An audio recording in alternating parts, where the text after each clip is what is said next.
digital ecosystem or digital technology, not only technology, but technology which have the role as the generic purpose of technology. As the generic purpose of technology, digital technology have the several roles. The first stage is how to support our activities. And secondly, how the digital could as the driver of our activities. And thirdly, how the digital technology could as the enabler. And fourthly, as the transformer, and the last as this disruptor. So if our business stage now in horizon in the transformation stage, but the other side or the in disruptor, I think our situation is very dangerous. So why all of the media should increase to adopt the technology digital not only to support our activities, but also how to convert to be the transformer on and or to be the disruptor. So I, in Indonesia, several times ago, have the groups under Pak Agus Sudipyo and so on, yeah, leading, discussing about how to sustain media in Indonesia. But this problem not only for the Indonesia, but also I think I'm sure your countries, your media also emphasize in the same problem. So this seminar is very, very important to change point of view, to change the experience, how to emphasize the global multi-platform. Yeah. Because if we attack, if we discuss, and if we combat only ourselves, I think the bargaining position is very low. So why, if we could sharing together and combat together, I use word combat, yeah, not discuss with the global multi-platform, but to be combat. Yeah, combat. So if our resources is from the ASEAN countries, I think our bargaining position is more higher. So I thank you very much, Pak Asep. You could initiate, you could organize this seminar, and I'm hopefully, and I'm sure, and we sure through the discussion, we could have a strategy how to exit this problem now, and how to prepare the action to be sustain our media. Thank you very much. Terima kasih. Assalamualaikum warahmatullahi wabarakatuh. Waalaikumsalam.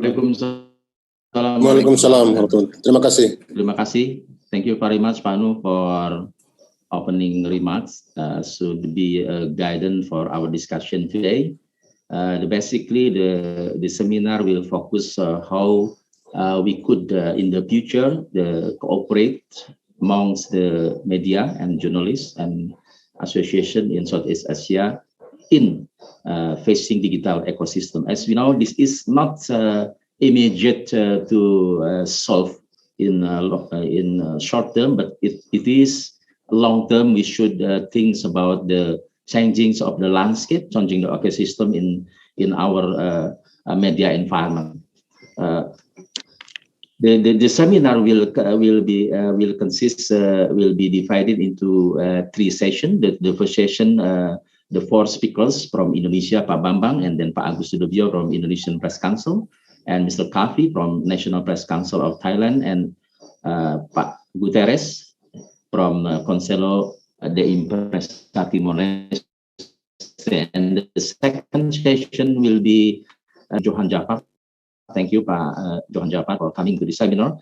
And the last session about the 2 speakers, Miss Johnny Lau from Singapore. Hopefully, will be here soon or already here. And also for Miss Nisei from Cambodia. Approximately the all seminar, hopefully 1.5 hour, hopefully maybe 2 hours, basically. And then all of the participants could request a question in the last session after all of the panelists speaking. Please welcome to the session. Will be led by moderator Ibu Santi for the next session. Please, Ibu Santi, to take to be our moderator for next session. Thank you very much, Pak Asep. I am honored to moderate the first session. I will invite the first speaker, Mr. Bambang Harimurti from the Indonesian Press Council. You have 10 minutes. Each speaker will have 10 minutes to present the paper or share their insight. Please, Pak Bambang, the floor is yours. Thank you very much, Santi. Hello, friends. Mr. Kavi in Thailand, my old friends. Jafarong, also everybody from East Timor. Oh, hi, Virgilio. Gil, nice to see you again. Timor-Leste. Timor-Leste, yeah. I'm very happy to be in this meeting to talk about actually an old idea, because I think Jafarong probably will speak better on the idea of Southeast Asia Press Alliance, which he chaired some time ago before he joined the press councils. And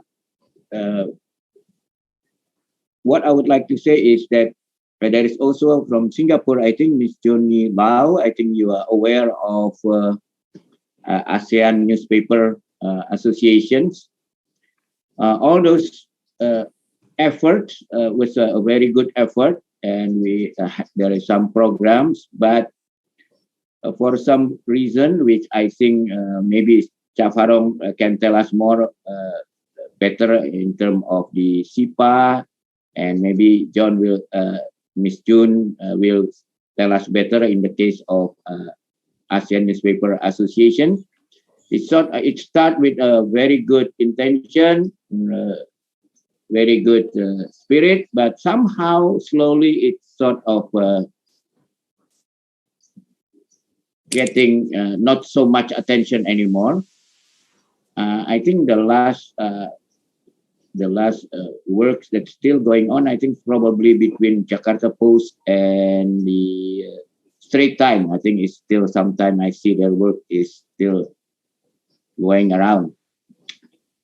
So this is a good idea, but the implementation is quite challenging. In terms of my own experience in Tempo, the last cooperation that we have in terms of joint work in the region, actually more with non-ASEAN countries. We had a joint investigation with the Taiwan, because both we need to investigate about using of quote-unquote Indonesian seamen as slave in Taiwanese ships. And also we also have done cooperation with South Korean Press Alliance. But I think all those happening more because of personal contact than because of an institution.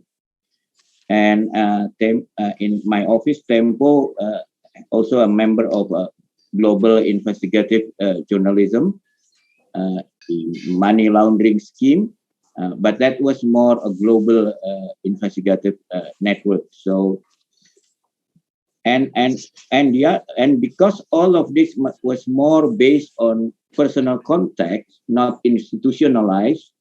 So when you have a change of chief editors or senior editors, sometimes the cooperation also not as strong as before.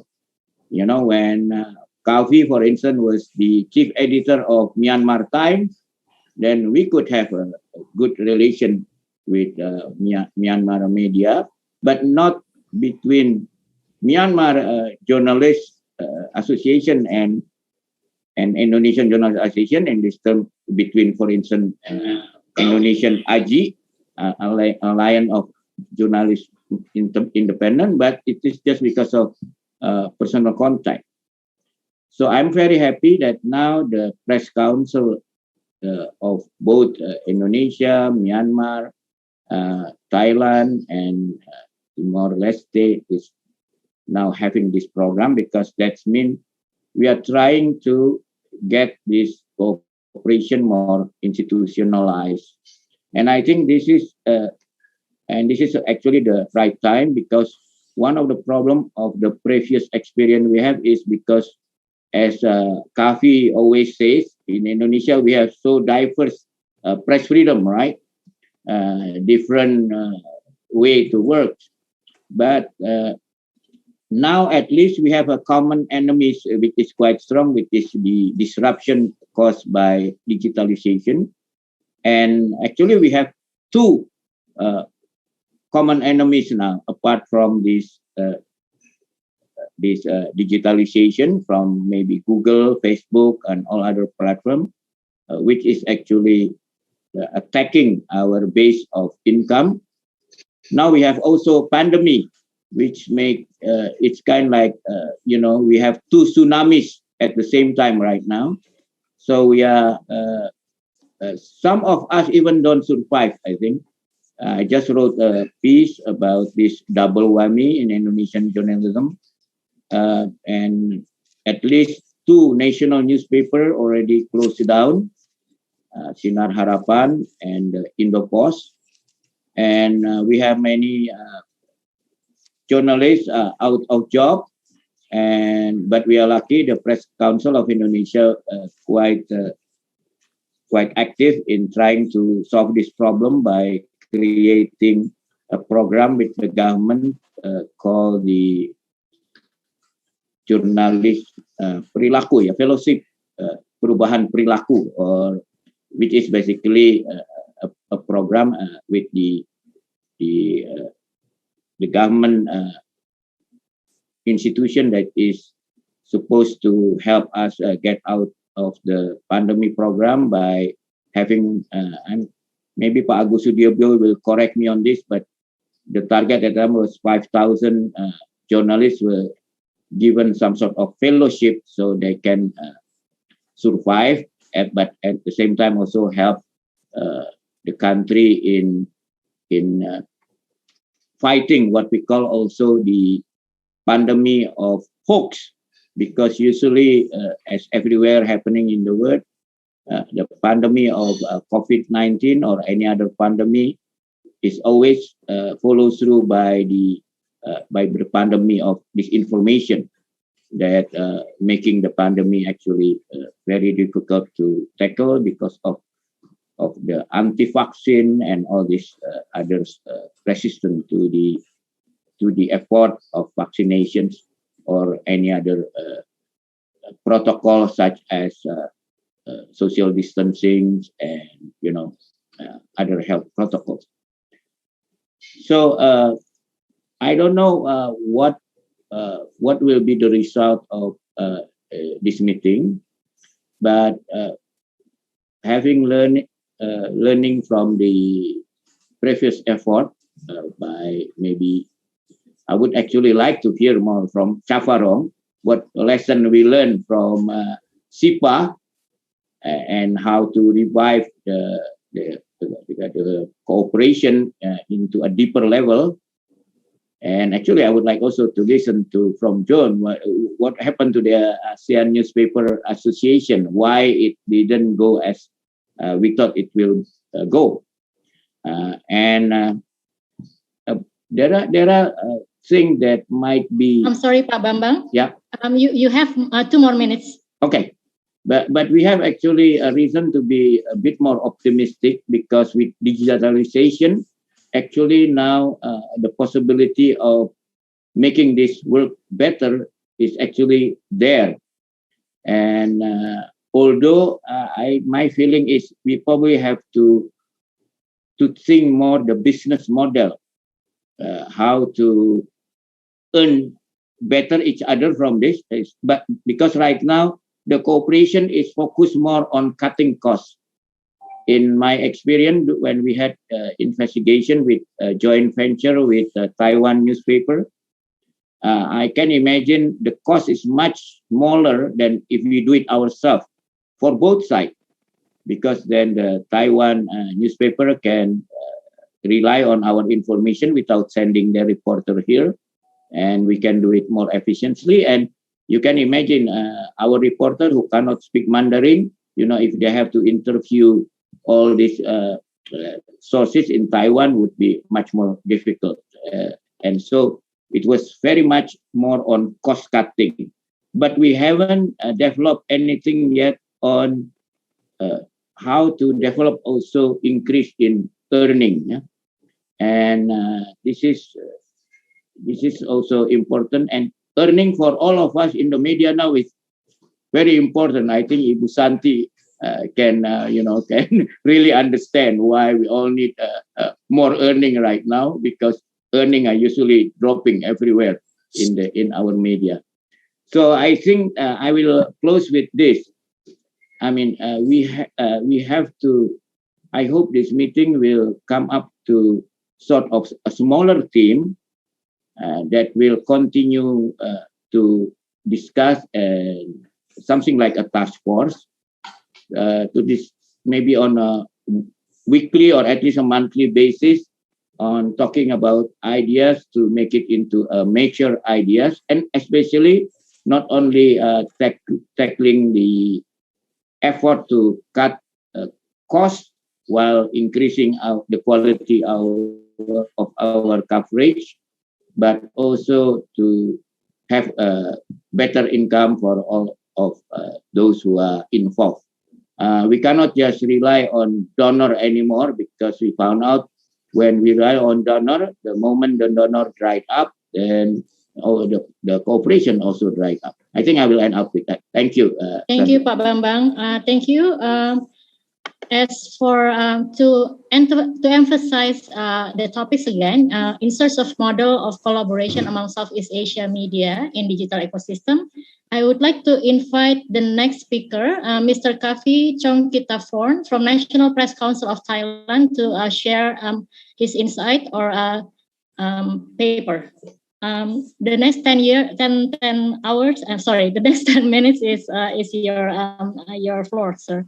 Yes. Thank you, Shanti. Well, good afternoon, everyone. So I'm very happy to be online with you despite the COVID lockdown. I have listened to Bambang. I realized that we have a lot more work to do. I will go direct to the point. I have three main points. I think what we can do at the national level, beginning at our home and then start broaden to regional and international.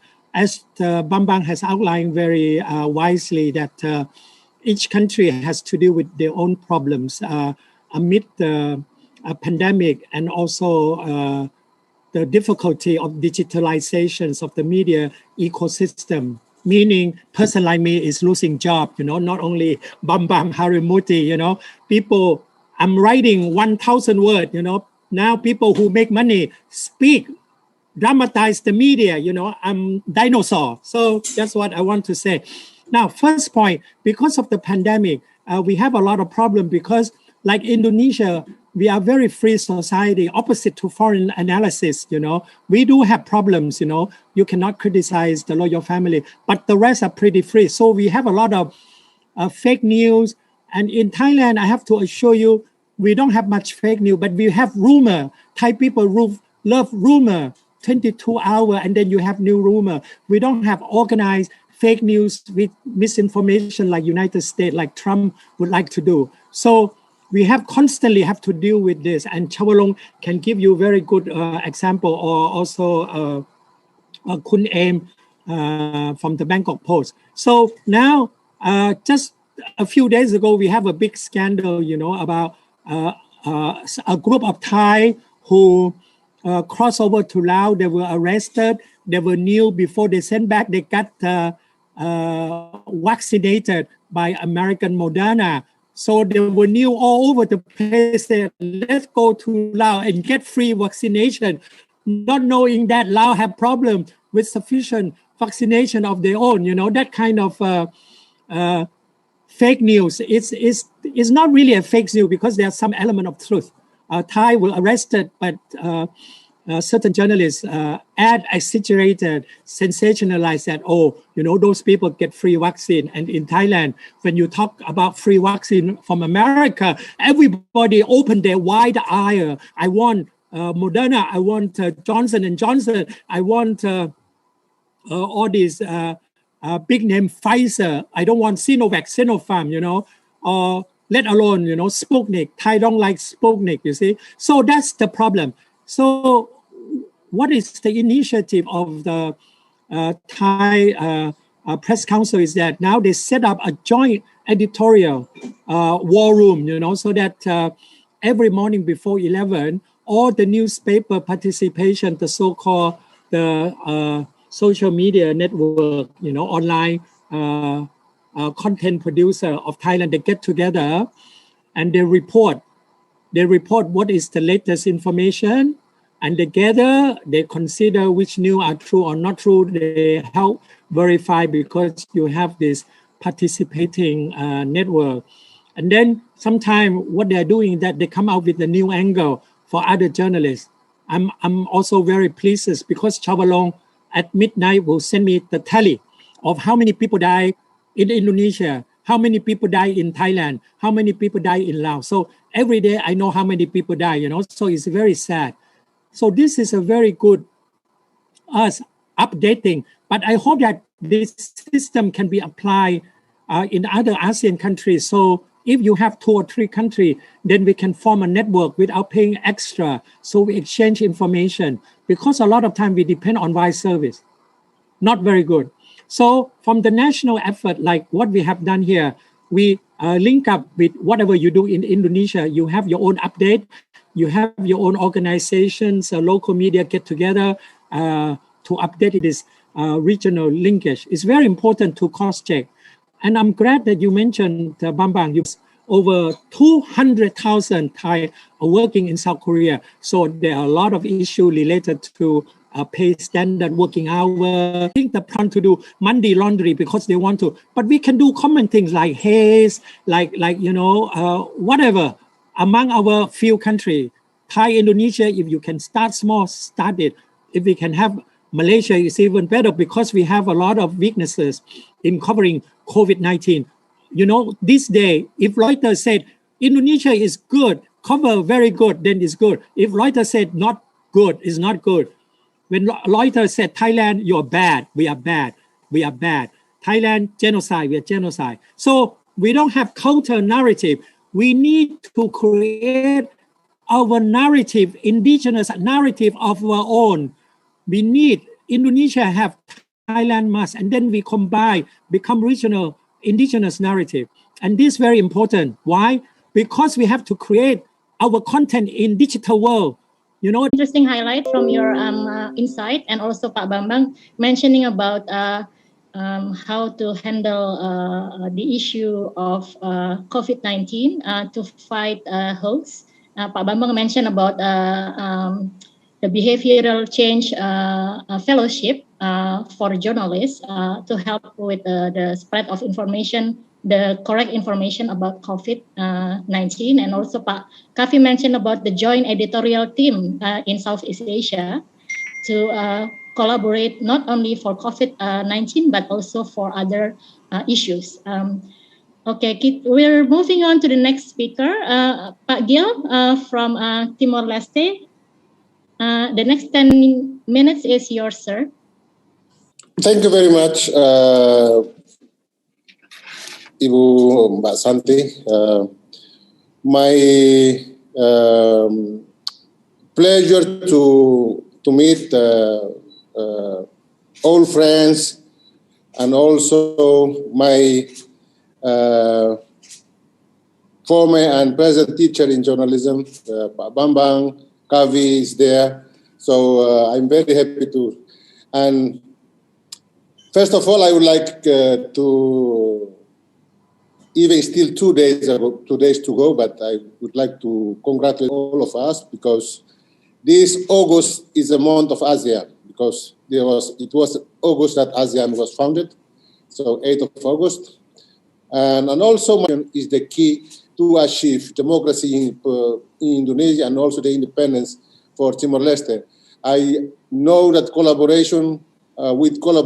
through collaboration that took me to know Kavi, to know Chong Kitavon in Bangkok, or in the border of Mae Sot, Mae Hon Song. That was the collaboration that we have done in the past to do or to contribute to the justice or to the peace in the region. And also the existence of this platform, the Southeast Asia Council Network, is a proof that collaboration is here. When the ideas, the collective will, goodwill is there, then we can put the practices. We can concretize this idea into practice. So, but like the question of Bambang about the existing platform, Southeast Asia Press Alliance, and now Kavi mentioned about the editorial team. So those kind of things we need to refer to that, so we can come to to see what option that we want to adopt to create new or to revitalize the existing one. So those are the options. I think now it's the time. If one of the founder of the ASEAN is a journalist, like Adam Malik was a journalist. He was one of the founders of the ASEAN. And I think now I want to present to you, I think, in a conversation with former chair of Indonesian Press Council, Dewan Pers, Mas Stanley, about this concept of journalism diplomacy or media diplomacy. So now we can use that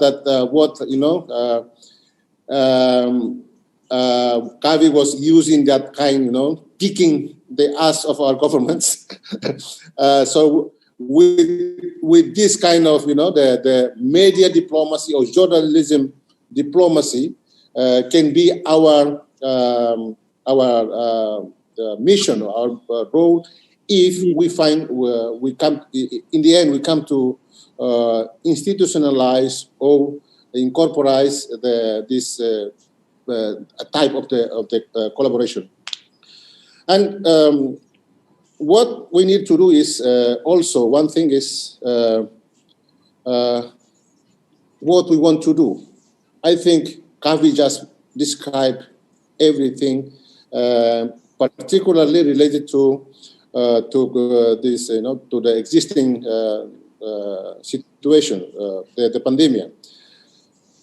We, as media and as a former journalist, I think we knew better, or if not better, then we must recognize that we are part. We are the history was written because we wrote news in the past, and from the history we knew that this public health become public concern. It's because of the pandemic.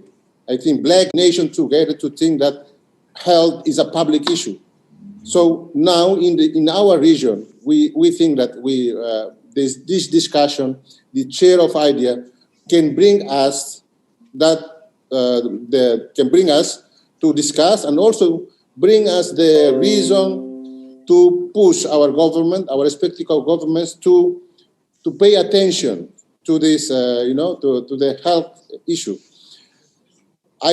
Speaking for my my country, even I knew it's not good day because ASEAN, just reject Timor-Leste effort to join ASEAN last 2 or 3 days. But I'm not, I don't feel sad for that because I knew that for last 6 or 7 years ago, Kabi told me that the limit is 2017. Beyond that, the road will be very hard for Timor to join. But back to the issue that in Timor-Leste, our government allocation to budget allocation to health sector, to education center, to the cultural sector is very low. It's lower than it should be. So when the plan to do economic recovery, they identify that we must increase the productive sector like the agriculture, education, health. These were these key issues that become the main problem identified in the process of economic recovery. But from the beginning until now, the budget allocation for this sector is very low. So our campaign here is how to push the government to to consider that health, agriculture, or economic sector, and also the education sector it's very important. I totally agree with what Kavi mentioned about how we encourage, we push our countries to get wide access to vaccines to our people. Last 2 days, from news from WHO, we found out that in Africa, Asia, the vaccine, the percentage of people vaccinated, it's less than it was the number, the expected number. But for rich nations and advanced nations, now they are thinking about the third dose of the vaccine, while in the Africa or in Asia we still are dealing with the first dose. So that's one thing that we need to discuss. But going to the end of my sharing of ideas,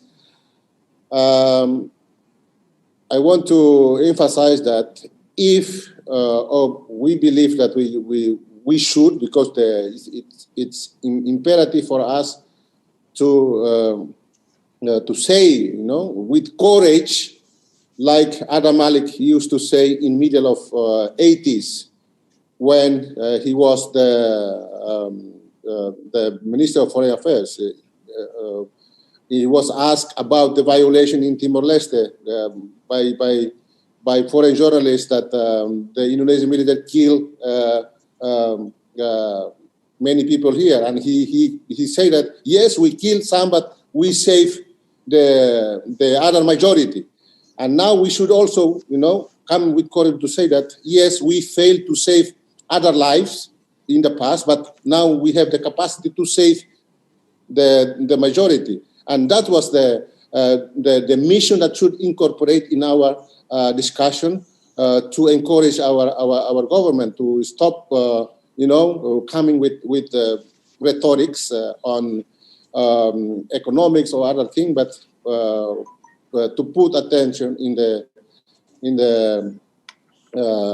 key sectoral issues. I'm sorry, Pak. Because your time is almost up. Okay.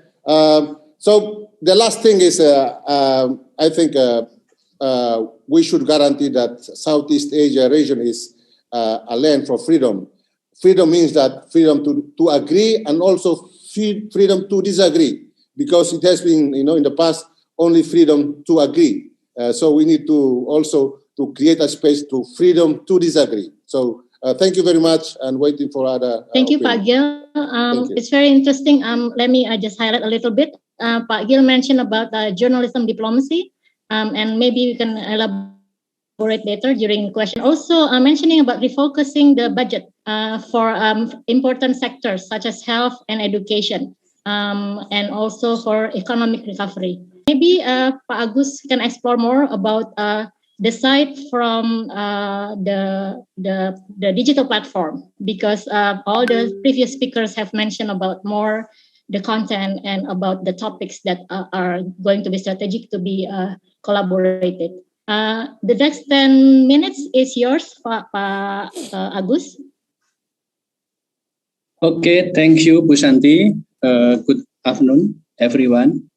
I would like to share the idea of collaboration also, but it's not to deal with COVID-19 pandemic, but collaboration to deal with another problem, the big problem, the disruption, media disruption that generated by digital platform like Google, Facebook, and etc. This is a raw idea, but I think we have to do it. We call the Southeast Asia Coalition for Publisher Rights. Next.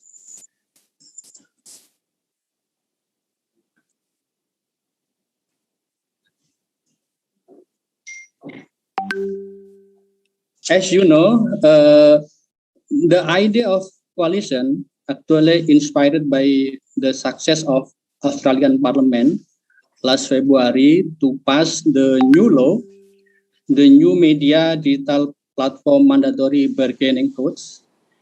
Very controversial, and the bill seeks to address a bargaining power imbalance that exists between platform and Australian news media in the field of content sharing, revenue sharing, and user data sharing. The bill is designed to push large technology platforms that operate in Australia to pay local news publishers in significant remuneration for the news content made available or links on their platform. And the Australian government hopes the bill will helping to sustain public interest journalism in Australia. Next. The novelty of this bill is what John Frydenberg, Australian researcher, state in their statement that this code is a significant microeconomic reform which provide a framework for good faith negotiations between publisher and platform, and also a fair and balanced arbitration process to resolve outstanding dispute between them. Good faith negotiation between publisher and platform, and also a fair and balanced arbitration process is the significant milestone in this code. This is the new one that we cannot find elsewhere until now in the context of dispute settlement between publisher and platform. This code be expected will help level the playing field and see Australian news media business paid for generating original contents. Next. The main problem that want to be responded with this bill is transformation of digital platform that have bad impact to mass media and journalism overall. As you know, what Google and Facebook do to news with generated by publisher are not just hosting and presenting, but also selecting, classify, curating, and also monetize the news. We are facing the power of algorithm that transforming Google, Facebook from intermediary platform to publisher per se. Next. And this is some regulation or a draft regulation from different countries that also responding similar problem in imbalance relation between publisher and platform, differ in title and scheme, but with similar objective, how to save news media, public journalism from digital disruption, how to build equal level playing field on media industry on the time of social media and search engine, or how to sustain public interest journalism from business point of view. Next. And in this context, we in Indonesia try to carefully learn and adopt the Australian news media bargaining codes, and Press Council, Indonesian Press Council, established what we call the Media Sustainability Task Force for the advocacy of the publisher right principle. The task force member is representative of 5 journalist association and 6 media company association as the constituent of national press. Next. The task force activities or duty is formulate and prepare point of publisher right or news media bargaining code principle, drafting the law. We are in the middle of drafting process now, and will submit the draft of law to some parties in government, parliament, and etc. Next, we also conduct series of lobbying activities. For example, Wednesday evening, Press Council and Media Association had meeting with the coordinating Ministry of Political, Legal, Security Affairs, and in this meeting, the minister support the initiative of publisher right drafting in Indonesia, and promising will help us to accelerate the legislation process on government side. We also have contact and conduct consultative meeting with Australia and INMA. With AU, we have planned to conduct policy dialogue that will invite some key persons who have meaningful involvement on the publisher right legislation process in AU. If it's possible, we would like to invite all of you in this policy dialogue, maybe next month. Next. I think in this context, we try to create an idea and suggest the idea of cross-border collaboration, because as you know, disruption is not only a problem for a country, this is the global reality, and we have to solve collectively. We cannot fight with giant platform alone. We cannot fight. We cannot negotiate with. According to as Pak Asep mentioned in the introduction, that we will have 3 more speakers after this. An interesting highlight from Pak Agus earlier about the collaboration between Southeast Asia media for publisher right. Simulate your questions in the chat box, and then we will have a question and answer after 3 more speakers. Thank you. Pak Rajab, the floor is yours. Thank you, Bu Santi. Good afternoon, all speakers, ladies and gentlemen. Our topic on second session is content creator in digital ecosystem, information, dissemination for millennials, business model for media in digital ecosystem. And a speaker on this topic is Tan Sri Johan Jafar from Malaysia. Ladies and gentlemen, I would like to introduce Pak Johan Jafar to all of you. He is a senior journalist in Malaysia, also currently chairman of Sanctuary Billboard Sendirian Berhad, an outdoor advertising company, and chairman of Noble International School in Kuala Lumpur.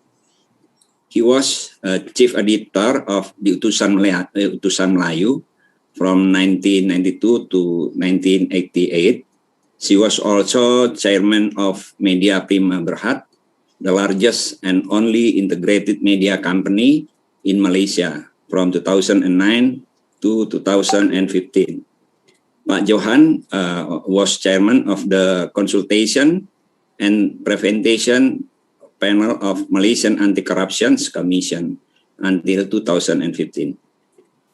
She also adjunct professor at the University Kebangsaan Malaysia University Pendidikan Sultan Idris, and University Tun Hussein on Malaysia. In 2019, he was awarded Tokoh Wartawan Malaysia. So, ladies and gentlemen, please welcome Tan Sri Johan Jafar. Please. Terima kasih, Pak Rajab. I hope my paper would not be as long as the introduction made about me. Thank you so very much. I'm really honored. Well, the topic given to me is pertaining the millennials. This is a topic that I think everyone would love to talk about when we talk about the media industry. So as we all know that we have our vision for the young, the millennials are the so-called the me generation, the new generation. These are the people who are basically the ones who are not reading our newspapers, who are not listening to our radio and not watching our television program. They have come to a different level, basically. So they have other platforms that they can utilize. And as the result of that, I think we are suffering because of the reluctance, if you like, of this generation. And they are not our generation. Basically, our generation is the newspaper reading generation. We cannot live without a newspaper. We must pick up a newspaper and read a newspaper every morning. But this generation, they are not reading the news from the traditional platform like the newspaper and such. So we are facing a very big challenge pertaining to this. And of course, it is part of our vision, for instance, to create a sufficient, learned, competitive, first-class mindset among the young. That is every country's vision. And also to ensure a quality education at all levels for them. And the whole idea is actually to raise a new standard and giving a new result as far as the quality of education, the quality of life and everything. But having said that, we have a double jeopardy now. This has been raised by a previous speaker. So we have a problem pertaining to the COVID-19 that has impacted upon us. This is something that has happened to all the countries. And I think for the last 100 years, this is the biggest health challenge ever in the history of mankind. And in such circumstances where the numbers of readership of our newspapers are dwindling, the number of viewerships are coming down, and the number of listeners are not as good as before, so we are facing a huge problem. So they were saying that in times of crisis, probably the kind of industry that can survive is, of course, food-related industry, the health industry, gaming industry, for instance, internet commerce, education, entertainment, and such. So basically, newspaper is not in that category, unfortunately, because we are passionate about the newspaper industry. In my case, I was the chief editor of Utusan Melayu back 23 years ago when I was with Utusan Melayu, as pointed out by Pak Rajab. And I lost my job, or rather I was fired back then in 1998 because of the commotion, the big fight between Dr. Mahathir Mohamad and Datuk Sri Anwar Ibrahim. So that was what happened. So basically I was perceived as too close to Datuk Sri Anwar, and because of that they want to clean up the media organization. And one of the first casualties in that crisis was actually to make sure that they have total control of the newspaper. And my newspaper at that point of time, Utusan Malaysia, was a very influential newspaper. Those were the days, you must remember, before the social media. Those were the days before all the social platforms come into being. So it is fair to say that many were believe that the newspaper industry is a sunset industry. We have to accept that fact. I mean, it is not an easy thing to say. For people like us who are passionate about newspaper, it is not an easy thing to say. But we have to accept that newspapers have been dying in slow motion for some time. And there is no future in the newspaper business. It can't be safe. This is some of the comments made by people about our industry. Yeah, and the most important thing is there is a need to recognize the important fact that the newspaper and the media as a whole first and foremost, is a business venture. We have to accept that fact. It is plain and simple. We simply cannot publish a newspaper without making money. We simply cannot publish a newspaper without the support of the advertisement. And now, as you know, we have a massive problem. Advertisement is not coming in, and a lot of newspaper companies are folding up. And it is not happening just in the United States, in Europe, but also in Indonesia. I'm quite sure in Malaysia. And what are the kind of news that we can ensure people to read newspaper again? You see, so one of the things that we argued along the way, that when we talk about the future of newspaper in Malaysia, for instance, the lifestyle, people are living now in apartments. The first thing they do when they start living in an apartment, they are not living in landed houses or landed properties, that they stop the subscription on newspapers. So basically, this is happening everywhere. So fewer and fewer people are now subscribing to newspaper, and because of that, it has impacted upon the industry as a whole. And you see, we are talking about a situation now, a condition whereby a lot of challenges are coming in from other aspects on other revenue streams, and because of that, it has a tremendous impact on the revenue of newspaper. You see, we believe at that point of time, by fully computerizing our system, that will help us. But that is not good enough.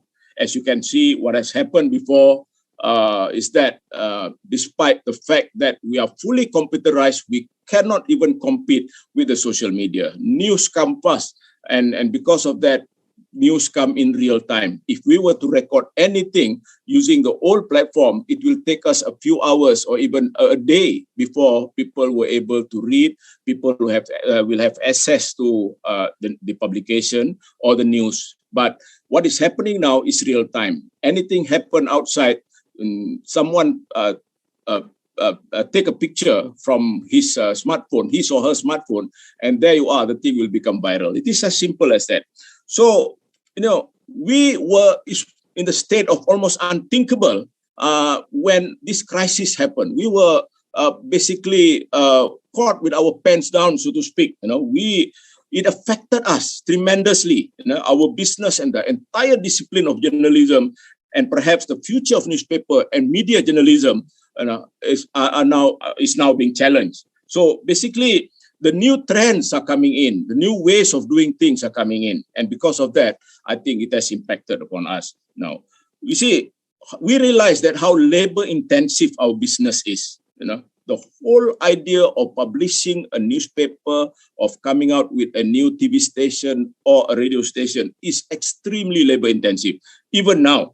And how vulnerable we are when we are facing such a crisis. For instance, what is happening now during the COVID-19 crisis, and industries are decimated, companies are affected. In the case of Malaysia, for instance, 1.2 million people have been impacted. With a population of 32 million, you can imagine every Malaysian, for every 32 Malaysian, one has been infected or is currently being infected by the COVID virus. And because of that, it comes as a shock for us. We have a record number of those infected per day. It comes to about something like about 20,000 people in a day. Numbers, it is still very staggering for us. And you see, this is again another problem for us. Newspapers are not very much affected. The kind of news that is given to us basically are the same news that has been going on for the last 1.5 years. It's about death, it's about COVID-19 and nothing else. But in the Malaysian case, because now we have in the political history of Malaysia, is it? So since 2018, we do not have a stable government, so to speak. There is no particular party that has the majority in the government for the first time ever in the 60 years history of Malaysia. And because of that, there is always something new and something interesting going on in Malaysia.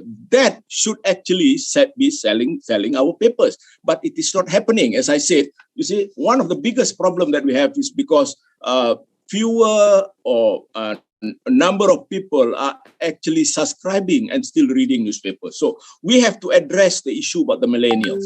To me, it is very, very critical. It is very, very important to acknowledge the fact that for the newspaper to survive, we have to entice the younger generation. Sorry, you see, answer 2 minutes more. Yes, yeah. Thank you very much, Pa.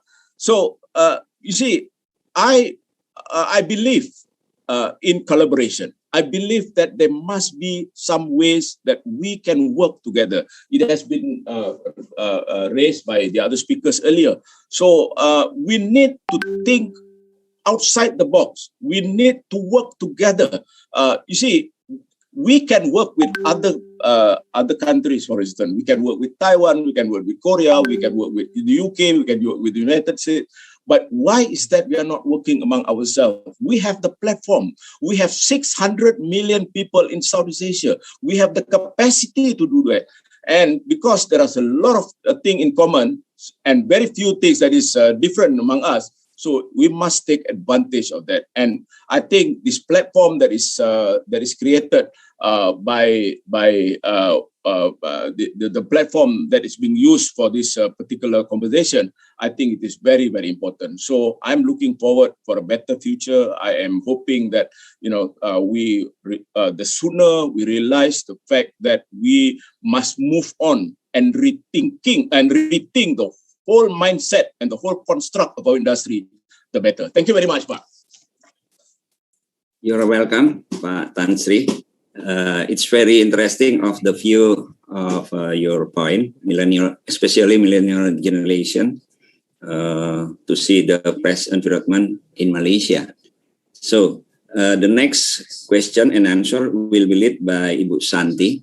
Please, Bu Santi, yours time. Time is yours. I think Bu Steffi will lead the... Thank you. Bu Steffi, I think, will be leading Pak Rajab. Oh, sorry. Pardon me. Sorry. We will have 2 more we speakers. still have 2 more speakers, so maybe after that, Pak Rajab. Thank you, Mr. Rajab. Next up, we will be hearing a presentation about business models for media in the digital ecosystem in Singapore from our distinguished speaker, the chair of World Association of Newspaper and News Publishers, One IFRA, APEC team in Singapore, Ms. Junie Lau. The next 10 minutes and the screen is yours. Thank you very much. Well, let me just congratulate the Southeast Asian Press Council's network for this initiative and also for this endeavor to bring everyone together. I think that we've heard a lot of passionate pleas for collaboration, and I think we're off to a right step. Bring together for a start now Indonesia, Myanmar, Thailand, Timor-Leste. I've been to Timor-Leste about 4 times now. I love the place. It always fascinates me, the sense of serendipity when I land at the airport. I meet people I know at the airport, without even having to wander out of the airport. So I really look forward, hopefully when travel returns to Timor-Leste someday. I also enjoy my trips to Jakarta and Kuala Lumpur very much. I am myself from Petaling Jaya originally, so lots of friends and family in Malaysia. And in Indonesia, I'm constantly amazed by the dynamism of the new media companies and the amazing number of things that are being done in the media space in Indonesia. I wanted to really quickly share with you some of the findings that we have found in One IFRA, and also bring you up to date with what's going on in Singapore. So I thought I'll focus on business models because there's not much time, but I'll just take you through some of the data that we've collected globally and how this ties back to the situation in Southeast Asia as well as Singapore. So every year for World Press Trends, we've done this for 30 years now, since 1989, actually over 30 years. This World Press Trends outlook and the data that we have is very extensive. So every year, I actually kind of look forward to looking at this, the information that comes out of it.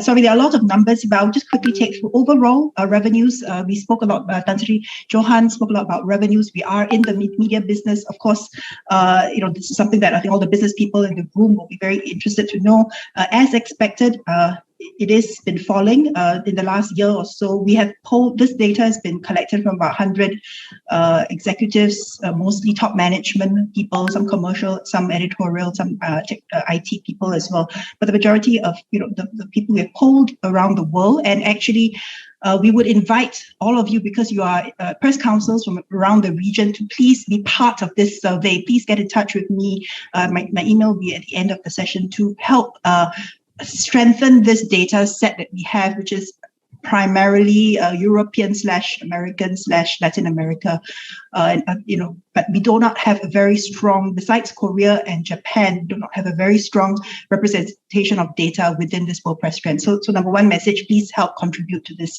huge database of information. So overall revenues, of course, expected has dropped 11% year on year. I've seen this number, fall every year. It's very depressing. Audience has fallen about 11% as well, in line with revenues. Print is still a huge amount, even though it's of course seen a significant drop in circulation revenue of 13%. Honestly, print revenues as a whole actually represent 82% of revenues.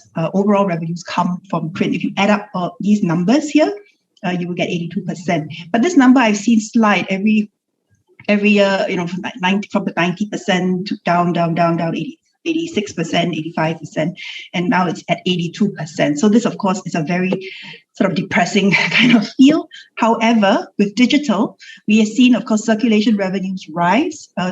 It looks like a nice number, but this is really the paradox here, because it's a very low base, as you all know very well. But digital is rising in terms of circulation revenue, and advertising revenue, despite the pandemic, has risen almost 10%. Of course, digital circulation audience itself has risen substantially, as you would expect, because of the pandemic. I think this is the pandemic bump, 23%. Okay, very quickly, lots of colors again. The top level is print circulation. Okay, and as you can imagine, you can see the green part getting smaller and smaller. The orange, the light orange or yellow part is actually digital circulation. As you can see, that band is growing slowly larger and larger. Print advertising is the dark orange band here, which of course is shrinking substantially, as the numbers earlier showed. And digital advertising, as to be expected, the blue band is rising, and you can see the forecast here. This is based on numbers from Zenith, ad expenditure, PwC, Meta Economics, and so on. So basically, in terms of this year, we did an impact analysis of performance and pandemic's impact as well. And of course, from the nearly 100 publishers that reported back to us, and global news industry associations in the various countries, it's clear that the priorities this year are reader revenue, and we talked about the business angle, and of course transformation, which are of course key challenges in our industry and have been for a very long time. And of course, the decline in ad revenue is the biggest concern. As you can see very quickly here, what is the single most important risk to your news organization's future? The responses was declining advertising market. And of course, it's worsened by the pandemic. And of course, the inability to diversify revenues. And we are also seeing, of course, some very creative initiatives in the industry globally to try and diversify revenues. And of course, the pandemic is another cause of concern as well. Lack of innovation, lack of distinctive content, declining readership, declining trust. Okay, we have heard all these risks before, and I think as very senior management people in your respective organizations, you can identify all these pain points. There is of course a huge dependency on advertising revenue. It is of course something that we love and hold close to our hearts. It has been our main source of income for many years. This is of course the poll of the various organizations. 26% say advertising is still not surprising. Advertising and subscriptions are their main sources of income, representing about 47% of income. The rest are things like events, single copy sales, sponsored content, grants. We spoke a bit about grants earlier, which of course are not a very sustainable form of income. Consultancy, offsite revenues from platforms, affiliate e-commerce, donations, memberships, and syndication. Some of these revenue models, my organization, One Information Publishers, will be addressing in a conference at the end of this month, and I'll share more with you about that later. Digital reader revenue, of course, it shows some signs of growth. Amid all the falls in overall revenue of 11% that I spoke of earlier, print readership, of course, revenue has dropped almost 13%. And of course, print advertising has taken the largest hit of nearly 20%, as you would expect. Digital reader revenue shows some promising signs of growth, almost 27%. Digital advertising revenue as well, despite the pandemic, is showing good growth. And I think the projections are quite optimistic for this year, in other forms of revenue. So this still only makes up 6% of overall media revenue, despite this sort of huge number. Again, it is that paradox that we're looking at because the base for digital is so low. In terms of where our readers are, print readers, of course, have fallen off and every year continue to fall off. Digital, of course, presents the greatest opportunity, 36%. And of course, it's been a pandemic year, 15 months or so. There is scope, of course, to grow this, and the question is really how do we maximize and make the most out of this opportunity. In every crisis, there's opportunities. We need to identify and seize these opportunities. What are the biggest priorities for news publishers globally? Digital transformation strategy acceleration, and reader revenue strategy acceleration. These are the two biggest priority for 2021, and of course data. So digital transformation, reader revenue, and data analytics. And very quickly, I think this is probably the last slide on the numbers. Reader revenue, in terms of investment, where are they going to invest? They're going to invest in reader revenue. It is, after all, the best possible form of relationship. It is a direct relationship with readers. They are paying for the value of the content they are receiving. It is not the same as advertising, where the reader is actually has a distant relationship, because our relationship is with the advertiser who's paying for the revenue. So currently the shift, of course, is into reader revenue, and the question then is how to go about this.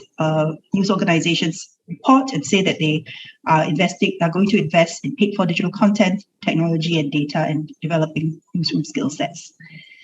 So very quickly, to address some of these pain points, it talks about transformation, reader revenue, and of course data. Last year, One IFRA, we invited news companies to participate. This is something that we've been working on for about 2 years now. And we ran a newsroom and business transformation program with funding from Facebook, I have to say, with assistance, without which this would not have been possible. We had 10 news companies taking part in this. I think a lot of the organizations here you are very familiar with. And these were some of the results. So after this is a 5-month transformation program, Business Indonesia reported a subscription rate rise of 4 times over 4 months. And of course, they started looking into newsletters to better drive reader registration and website traffic. Kompas developed a better understanding of their customer journey using the data and better communication of the value proposition of readers via newsletters, social media, at every step of the journey. So this is a 5-month program, meeting every 2 weeks. It was supposed to be held in different Asian cities. We were supposed to have 3 every month or so. There was supposed to be a gathering of about 2 or 3 days where they would attend training. Unfortunately, because of COVID, we had to do this virtually, and we still continue to do this virtually for this year's batch. And then the Manila Bulletin set up a data analysis team, and this was critical to provide data to the editors on article performance, and also to suggest how journalists can engage with the data better and improve stories. And for Jakarta Post, they actually defined their North Star goal, which is the target that would then align the strategies and objectives of various departments to increase the digital subscribers. So they got everybody to on the same page and help work together towards the same goal. So these were some of the initial sort of findings and results and outcomes from this program that we ran last year. This year, this is the new batch. It's a different department of Kompas.com. They're actually looking at trying to monetize not the readers, but through other products as well. Berita Satu, this is, we have Sunstar as well in the Philippines, Fiji Sun, Dong A Ilbo, and we have Jung Ang Ilbo as well. So taking part in this year's batch. So we have an interesting batch of people. This year, the difference is they're all getting a $10,000 US grant to kickstart their reader revenue projects. So it's just begun. They've only had their second training, and this comes with 6 sessions of consultation from the trainers who are in Europe as well. Very quickly, I wanted to address Bamban's question as well about fellowships. We've also started last year, and now we're running a second batch of about 25 fellows around Asia. This was the graduating batch from last year. So we had about 28 fellows, young media leaders nominated by newsrooms. They came together for leadership training. They were supposed to meet in Singapore under the hosted by Temasek Foundation in Singapore. However, with COVID, we've not been able to meet yet, and we hope to at some point be able to bring them to Singapore. There is a second batch now that has just started in July, and we hope to be able to bring them to Singapore in January to complete their fellowship. This invitation was also extended to the Asia News Network. I'm not sure whether that was the organization that Bang Bang was referring to. Asia News Network was based in Thailand, and I think probably Kun Kavi is very familiar with it. It is a network of about 23 newspapers that was originally established by the Konrad Adenauer Stiftung Foundation. The KAS is now relocated ANN to Singapore. It has just been incorporated in Singapore as a company limited by guarantee, and it's on the way. The relationship still continues, the content exchange still continues, and work is going on. I do talk to them quite a bit as well. So this is so ANN members were also invited to nominate their fellows for this initiative, which is the fellowship, and we're very proud to run it in the second year. Very quickly, developments in Singapore business models. MediaCorp, I worked in MediaCorp for 15 years, I have to say. They've gone very big in the last 3 to 4 years on data, and they've developed very sophisticated forms of identity and analytics platforms. So Ripple is their content analytics hub, MeID is their audience analytics hub, and this has won them awards. So this is in line with the trend of the expiry of the cookies, that third-party cookies that have another 2 more years to go now. But they have already started collecting data, and they've done a really comprehensive platform. Another very interesting thing, first of its kind in Asia, MediaCorp has entered into a content commerce collaboration, first of its kind with platforms. So this is like platform-derived data. But what they've done is they've got into deals with Lazada, Zalora, Shopee, and that's a very interesting thing where they get actually paid. And they do this, they get the platforms and they drive traffic to the platforms. Of course, it's a paid partnership and very lucrative one together with these various e-commerce giants. So it was with Shopee, they used their stars, their celebrities, the content creation, transmedia touchpoints to amplify public awareness and drive shoppers to Shopee for the February 2 sale in February. And included interactive live streaming sessions held by their personalities from 1st and 2nd of February. For Zalora, there was in June only, just 2 months ago.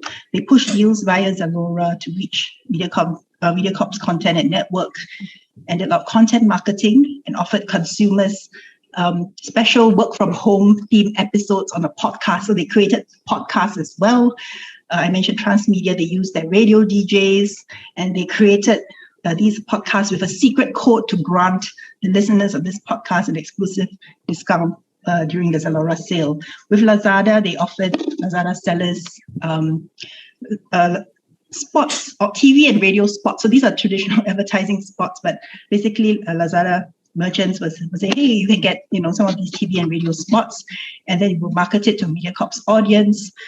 Consumers were prompted while watching TV shows on MediaCorp channels to shake their phones and receive reward codes like coins, and then they could cash in these coins for vouchers on Lazada. So lots of fun, interactive, tactical call to action kind of messages, all kinds of ads and banners. Junie, sorry to interrupt you.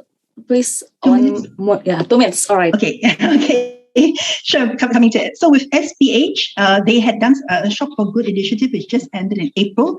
They were calling on merchants to put in e-commerce coupons to host e-commerce coupons on their platform, and this was a free initiative, more like a CSR contribution project for SPH. The Singapore Press Holdings, they've also had a very successful Samsung tablet promotion. This is a tablet which costs about $300 US, and if you subscribe for 2 years to their e-paper, you don't get the digital version, but you get e-paper, you get a free Samsung tablet.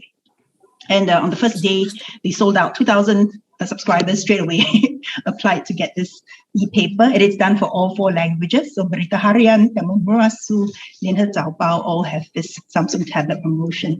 The other thing which is worth looking at as well is the Singapore Media Exchange. About 3 years ago, Singapore Press Holdings Media Corp joined forces to form the Singapore Media Exchange. This is, of course, like an ad alliance, which now extends to at least seven other partners across Asia. So you have, of course, you see some of these brands are very familiar to you. For example, View is in Singapore, Thailand, and the Philippines. Carousel is in Singapore, Muda and Blaze by Astro in Malaysia, Sanook and Kaidi in Thailand, and GMA New Media in the Philippines. So this, of course, aggregates ad inventory across the region, and they have a platform, and you're, of course, selling advertising to premium audiences. Very quickly, SPH has, as you all probably have heard, is pivoting to a non-profit model. They are hiving off the media business from the public listed company into a non-profit entity, and this is a company limited by guarantee. It has no shareholders, it has members, and therefore this means that all the profits will be plowed back. It will still be run commercially, but profits plowed back into creating better journalism. I will put in some links into the chat later to give you the article by Warren Fernandez, who's also the president of the World Editors Forum of One IFRA.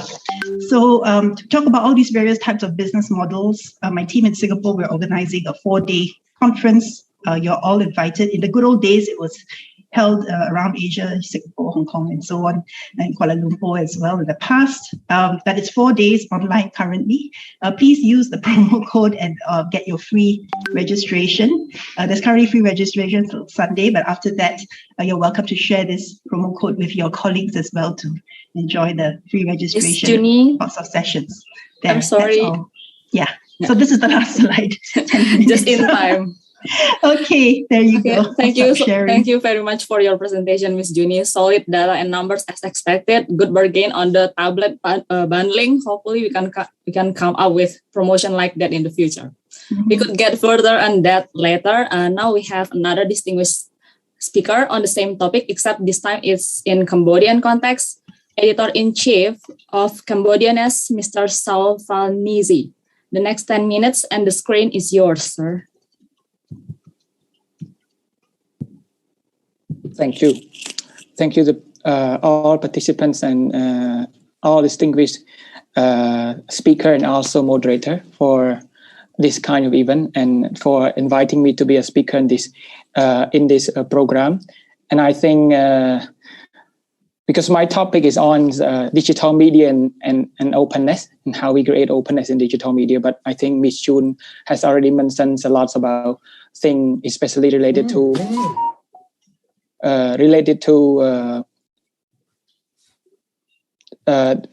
revenues and business model. I think it is more important, like we all have known, because of the change in landscape of our media ecosystem have been so ubiquitous, and it is important that all of us need to know that media company as well as a content producer or digital content producer have to recognize the facts that, like Pak Johanna Fa mentioned, journalism or media right now is not as it is previously. Now turn to be business oriented because we need to find a way. We have known and have heard more and more people talking about entrepreneurial journalism, which evolve in developing business model that is more innovative, practical, and resilient to help us survive and strive. As we have seen, the decline in revenues, the new wave of change that some of us might not be ready to adapt ourselves to, and this is important. And it is actually the lesson learned that we need to take into serious consideration. So in this sessions, I might not touch upon more in terms of diversifying business model or revenues, because I think Ms. June already mentioned a lot about it, and I think that's very eye-opening. And then that should be some lesson that the small newsroom like us, especially in Cambodia, can learn and can adapt, because that can help us survive, because we totally a private company for a longer period of time, and could be thriving and so on. And this time we might need to talk because we all know a lot about digital ecosystem. I think it's not something that we have just talked, but the problem is that how we can adapt to it. Because in Cambodia in particular, when it comes to digital ecosystem, digital media transformation, some people might need, I think we need to discuss more about it, because like I said, it's become more competitive. If you are not able to compete with the other, with a newcomer, social media user, content creator, and so on, you might lose the battle. Lose the battle means you lose income, you no longer survive, and you're out of the competition. And that is the fate of all of us. No, I think that I can't speak only in Cambodia in particular, but in the rest of the region might face this similar situation. Small newsroom, they're having more difficulty in adapting to digital transformation and finding the way how they can adapt to it.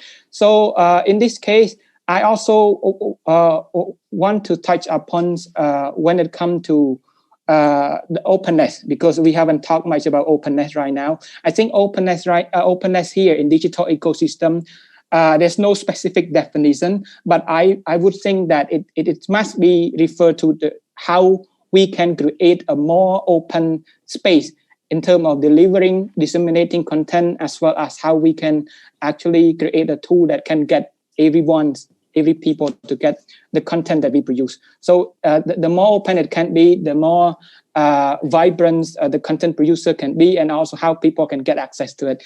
And this is actually, if we talk about digital ecosystem, the openness itself have been facing a lot of constraint, if I'm not mistaken, based on my observation so far. I think there's two issues that I want to single out right now.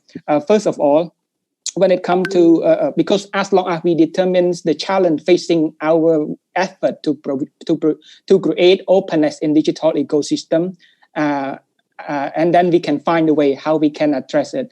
I think first and foremost, like many countries around the regions, a restriction in digital platform can still the main obstacle for all of us. It's related to governance, it's related to law and regulation and so on.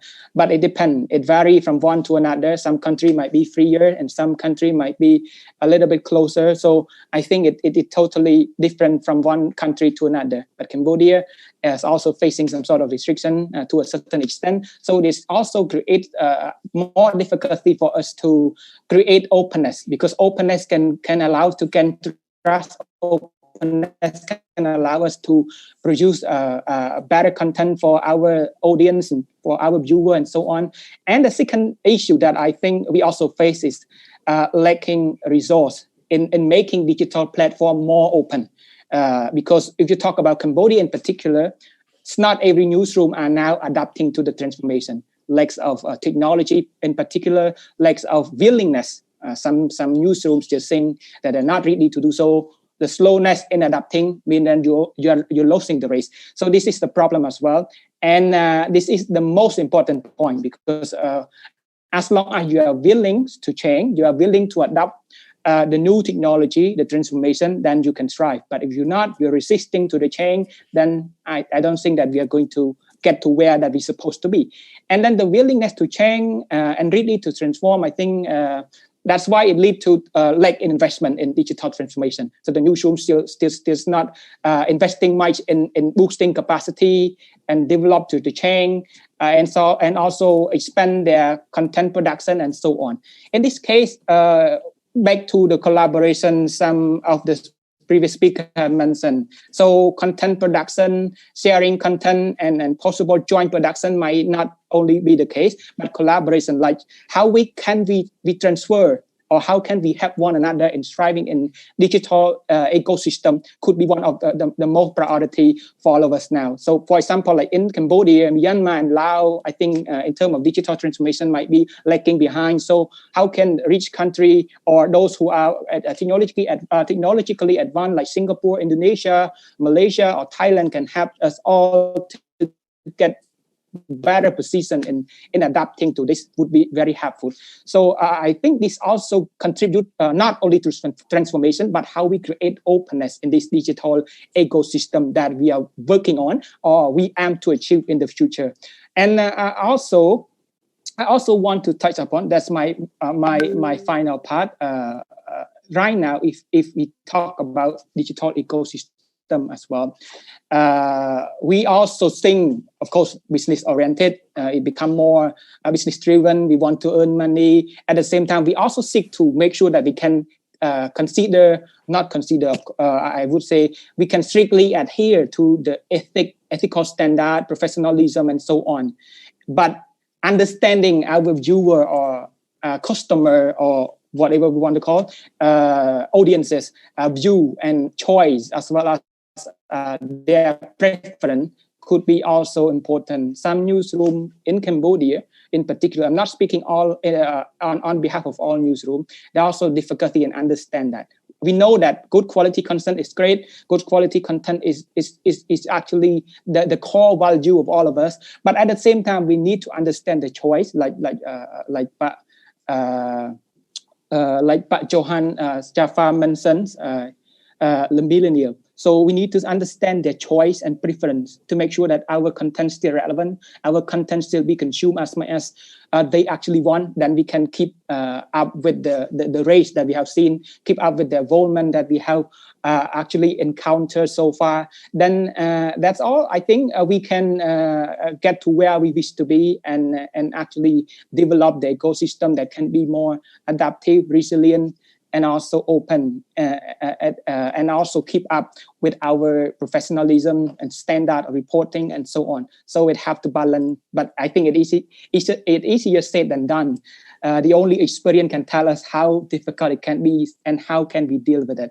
So this is what my own experience with running the newsroom, very small one. And then I think, of course, I'm not involving much in making money, but I know that how hard it can be when it comes to seeking to get the audience or subscription or whatever revenue we can get from. So this is my viewpoints on the digital ecosystem and its openness. It might not give us much solution, but it at least gives some sort of overview on what exactly what we need to look into and what is the challenges that we are facing and what. That's why we come here as a group, and then we can discuss further in terms of thinking solution that would help us try together. Thank you for your participation. Thank you for your speech, Mr. Nizi. If I may sum up this session, the advanced development of the information technology has turned our industry upside down. Some for the better, while some other may not be that convenient, because we need to be prepared to constantly adapt to the rapid change, both mindset-wise and infrastructure-wise. We will dig further on this topic in the question and answer session. So yeah, over to you, Ms. Shanti. I think Mbak Juni will lead the conversation and ask. Thank you. Oh, I'm sorry. Please yeah, Mbak Juni will be the one who is leading the question and answer. Thank you very much. Dear all participants and panelists, my name is Juni Suharjo. I'm currently the expert for the Commission of Legal and Regulatory with Dewan Pers. We have checked that so far there are 7 questioners who have already write down their questions to panelists. Of course, we do not close the chance for other panelists or other participants to ask verbally. But let us do this according to the questions that come first. The first one is coming from, let me check. This one is from Mr. Tri Agung Kristanto. He is asking in Bahasa Indonesia, but he didn't give any addressee to answer his question. he's from Kompas Media. He asked for the update of collaboration between Indonesia in this matter, Kompas, with other medias in ASEAN. But so far, according to him, there is no follow-up for this collaboration between the ASEAN countries. Anyone from the panelists would like to take this question and answer this accordingly? Thank you. Ibu Juni Lau? Sure, I'm happy to take this. We, at OneInfra, we offer programs for a lot of news publishers, and as you can see, that was just one example. There are others as well. We actually bring together. We have at least twice a year, sometimes 3 times a year, meetings of editors-in-chief across Asian countries, not just ASEAN actually, but across Asia. We also have meetings a few times a year of CEOs of our member companies. So Kompas, for example, is represented by Pak Ajay Bhargava, and then we have also Star Media Group in Malaysia, Philippine Daily Inquirer, Manila Bulletin, just to give you some examples. And Bangkok Post as well in Thailand. So we bring up together. We also have a digital revenue network, which is something quite new, which we are going to reboot shortly because COVID kind of paused those meetings. But these are the chief digital revenue officers or chief digital officers in the respective news publishers as well, who we bring together twice a year to discuss tips and tricks and operational issues about digital revenues and the platform publisher relationship. I think is a very good point that Pak Agus raised. There are of course quite number of issues there, which I hope we'll talk about later, because we can go on quite a bit about that. But in terms of cooperation, these platforms are there. I do actually host those meetings myself. Very happy to discuss this maybe at a suitable juncture as well, how we can maybe expand these meetings to talk about collaboration. We have had members raise these possibilities, but at the same time, what I illustrated today as well is that there are already some of the initiatives like the Singapore Media Exchange. I think that is a fairly straightforward thing because the platform is built, it is there. It works. It has partners from different countries around the region as well. I think about 4 or 5 countries are already on it. And it just plugs into digital advertising. So I think the digital advertising ad tech people quite easily understand how that works and just it's operational.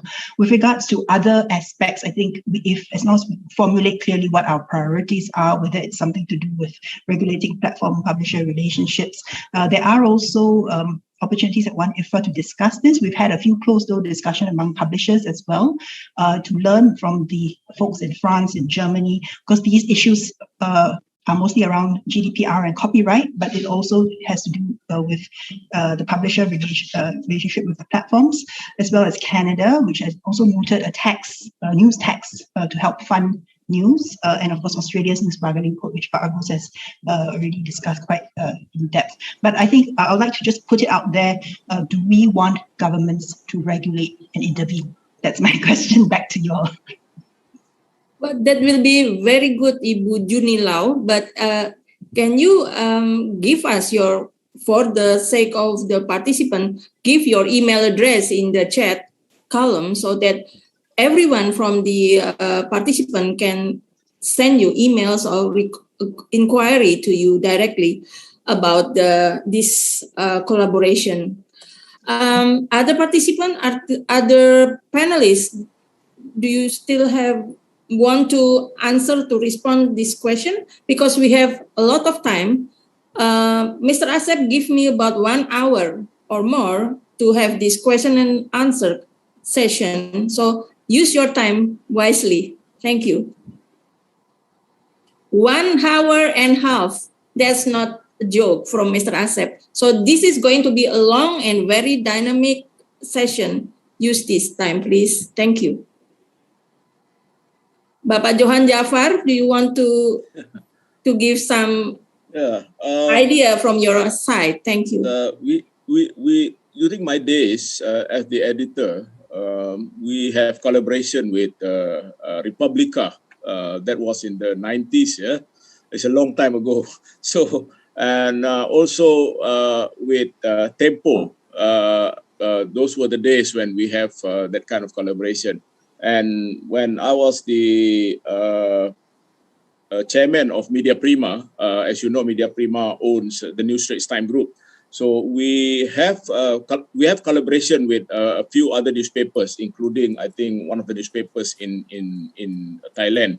So it is an ongoing thing. I think on a smaller scale, I think that is going on. But what we really need is a bigger collaboration. The need for many more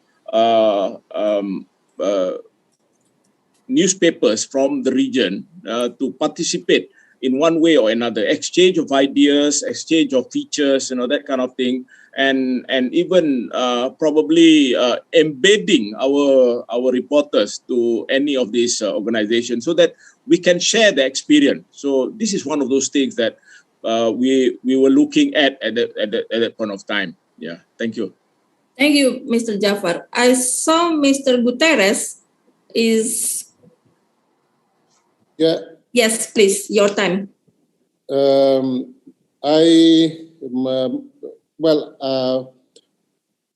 answer that I want to make have been addressed by Mr. Johan, but I want to add, because there's some questions there about how media community in the region collaborate each other to tackle the disinformation. I saw some questions there. But I agree with Mr. Johan that the collaboration that we are looking for now is not just, bilateral or between two institutions, but it should incorporate more media institution or more media association. When I mentioned in my presentation, I mentioned what the journalism diplomacy. It's not my idea, but it was the idea expressed by Mr. Stanley, the former chair of Dewan Pers Indonesia, when we met in Jakarta back in 2016 or 17. Because it was in context of Indonesia and Timor-Leste relations.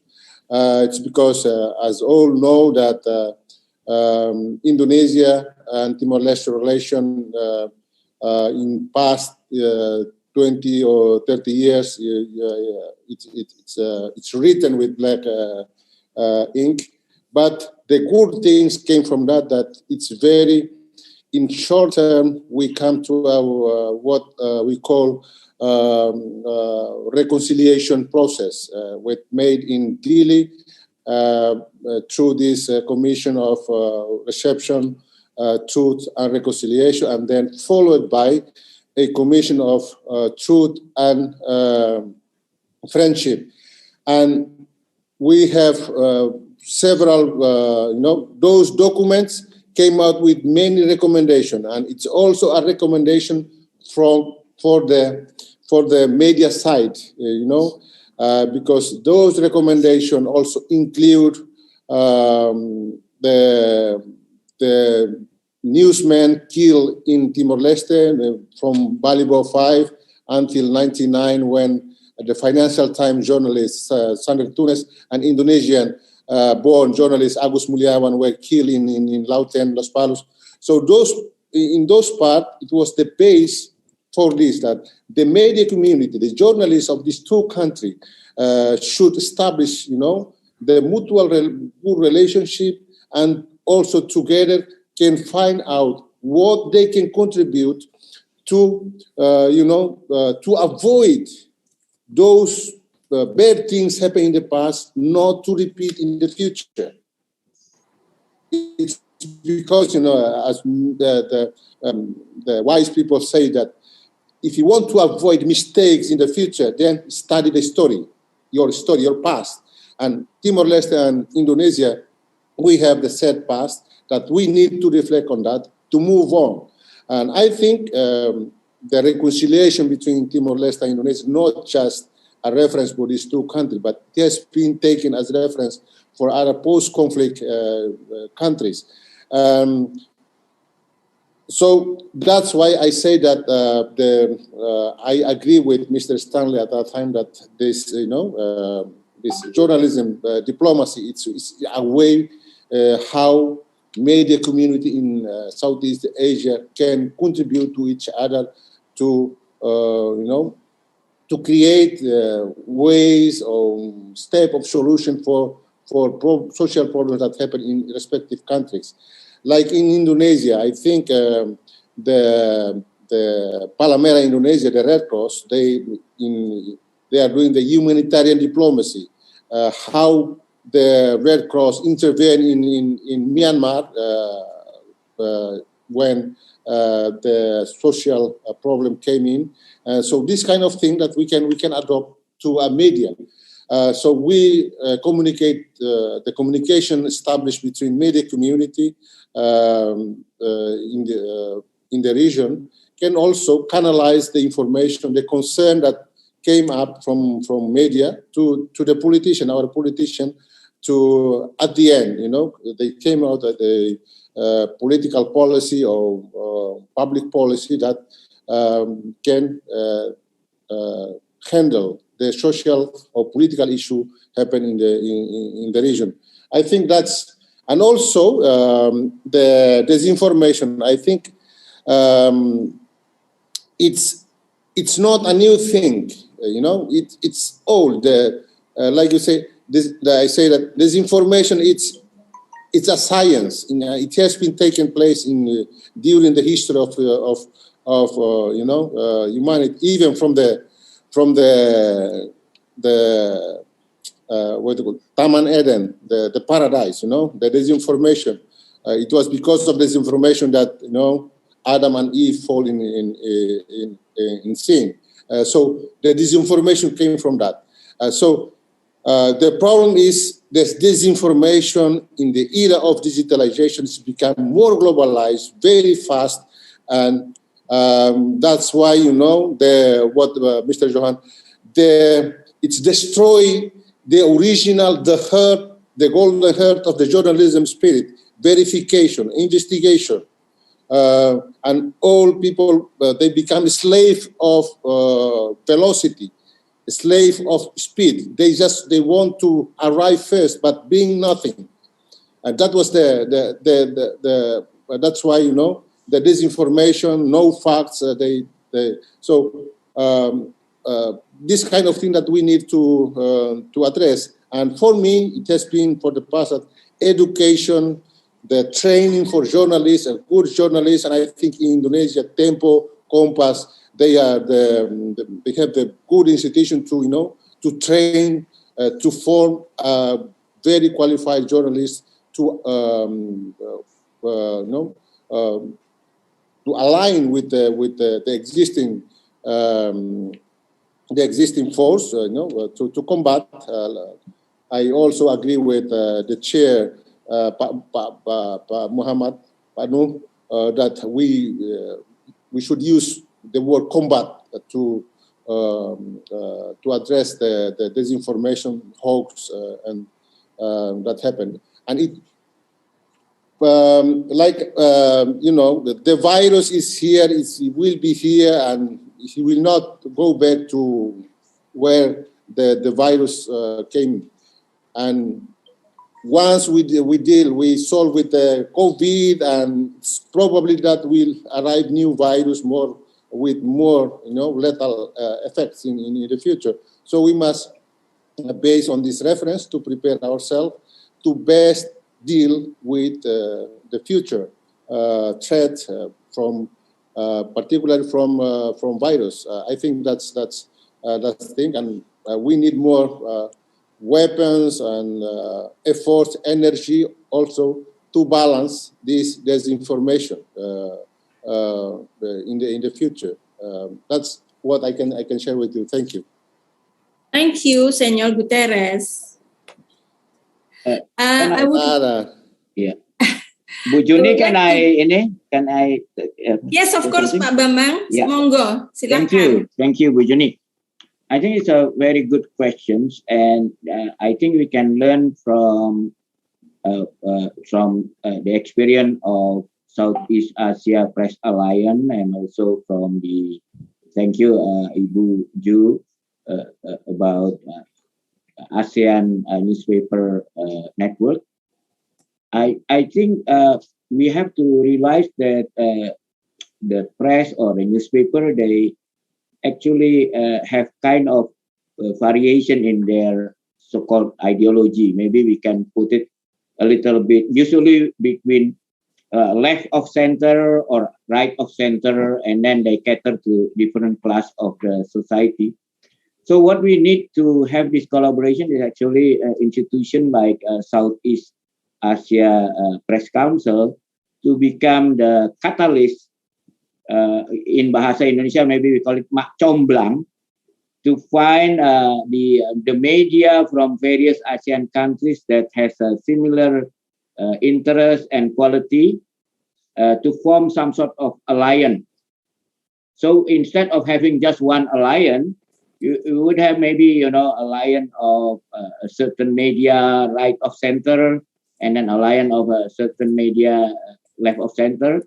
And the Southeast Asia Press Alliance would be a good catalyst or mak comblang, because they probably will only do it to quality media. They will not, try to make collaboration between,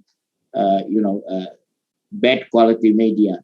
So in that sense, then I think it is more sustainable for those alliance to happen, because and this is a good time to do it, because now all the media is trying to cut costs but still maintain the quality. This is a very two opposing side. They want to increase their coverage and increase the quality, but at the lower cost.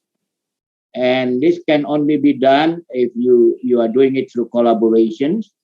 And the press council would be the ideal matchmaker or mak comblang for this collaboration to happen. So, and I'm also thinking that the Southeast Asia Press Council would probably get the interest of like Konrad Adenauer Stiftung to be the matchmaker for ASEAN, because they have been trying this for, I don't know, almost 20 years now, and it's not really working well. So if you can give them a new hope, I think institution like Konrad Adenauer would be very happy to support this tryout. And also maybe also Sasakawa Foundation for Japan would be interested in supporting this kind of matchmaking by Southeast Asia Press Alliance. I don't know. What do you think, Kofi? I actually would like to invite Kofi also to give his opinion on this, because he has a lot of experience, and also Safarom. Mr. Kofi, you are yes. Thank you very much, Bambang. I have listened carefully and appreciate all the views that have contributed to the strengthening of the Southeast Asian media, all kinds of platforms.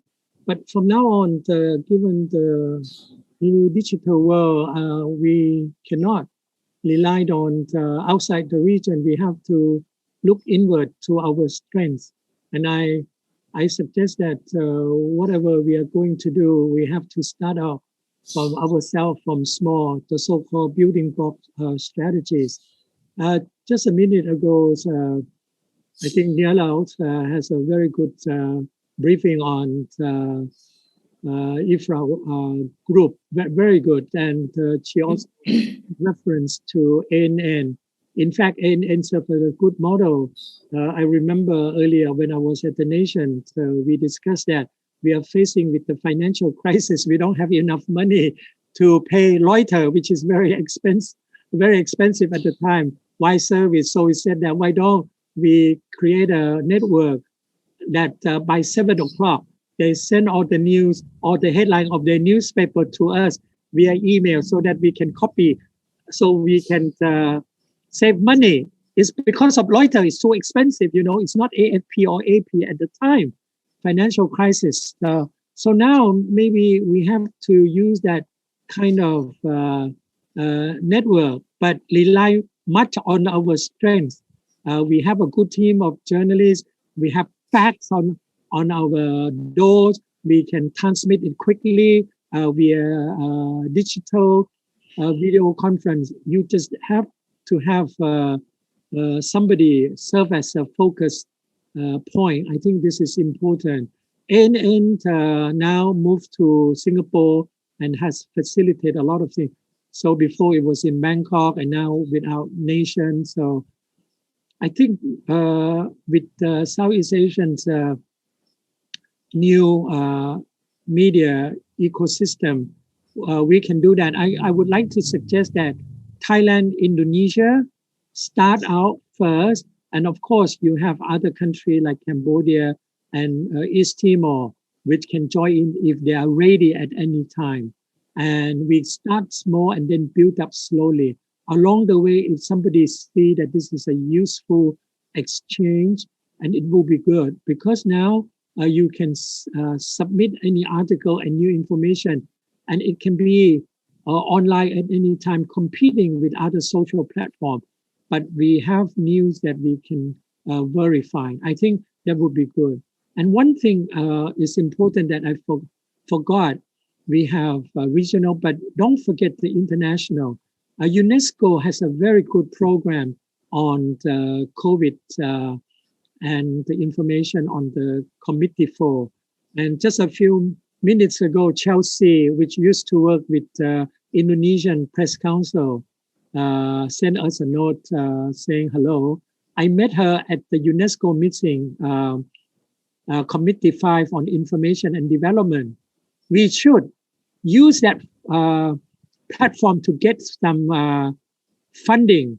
For example, Indonesia and Thailand should combine and submit a joint proposal as a regional proposal. We have not done that.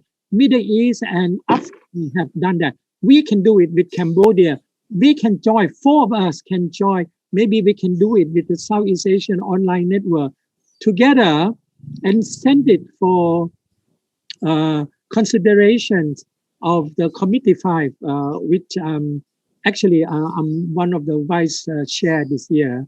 So it would be good because Indonesia has been very active, and also myself, because we try to promote the so-called regional voice in the global contact. Normally at the UNESCO, when they discuss about information and media, it's a battle between giants, like those who want to support the old traditional international information order and the much more liberal world. But small country like us, which we like to balance about presenting facts and the reality that we have. I think these are the new scenario that we have to ponder. Well, thank you. Thank you very much. So, Mr. Triagung, your question have triggered a lot of response. But due to time constraint, of course, 1 hour and a half, I have to make sure the traffic of question and answer is smooth. So I would like to give the opportunity to Miss Konchanok Raksasari. I'm sorry if I'm mistaken in pronouncing your name. I would like to give you the first occasion to ask your question directly and verbally. Please. You're still mute. Maybe the organizer. Okay. Thank you. Because at first I wanted to ask the follow-up question to Kun Kawi's suggestion and Mr. Bambang's suggestion for Thailand's contribution or models, like because Kun Chawarong has had a meeting with the online news producers in Thailand, and I wanted to ask Kun Chawarong to share how it can really happen and will it be possible regionally and how, and also for the experience about SEAPC. Thank you. Mr. Chawarong, your place and time. Yeah, I'm here. Yeah. just for your information, I think Bambang has mentioned many times about the SEAPA or Southeast Asian Press Alliance. Just to inform you that the SEAPA or Southeast Asian Press Alliance has no longer active. We only still existing on the name and the virtual board member and the member, which is with a few $1,000 funding left, which is Jules Puteles from Timor-Leste is also the member as long as the TJA, the Thai Journalist Association, which is I'm still the advisor. So in short, SEAPA is no more active. Okay. I think for Bambang proposal and the question of Kun Konchanok about the collaboration, I think to learn from the Thai experience, as Kun Kavi has mentioned, is that the Society for Online News Provider Association has set up what we call the joint editorial team, where every single new agency which the member of the association has sent one editor or senior reporter to join the daily meeting on the situation of COVID-19, on how their new agency will cover, and is there any issue that all the member can help check, cross-check of the news and information to make sure that the Thai people will get complete, comprehensive, and accurate news about and information about the COVID-19. That is the effort that initiated by the Society for Online News Provider Association in Thailand. And as for the ASEAN, in regional, I think I think that we might have to explore. We might have to explore whether on who which media in the region that interested in the regional issues. For example, like in Thailand now, the Thai BBS, the Thai Public Broadcasting, which is that they have a free television.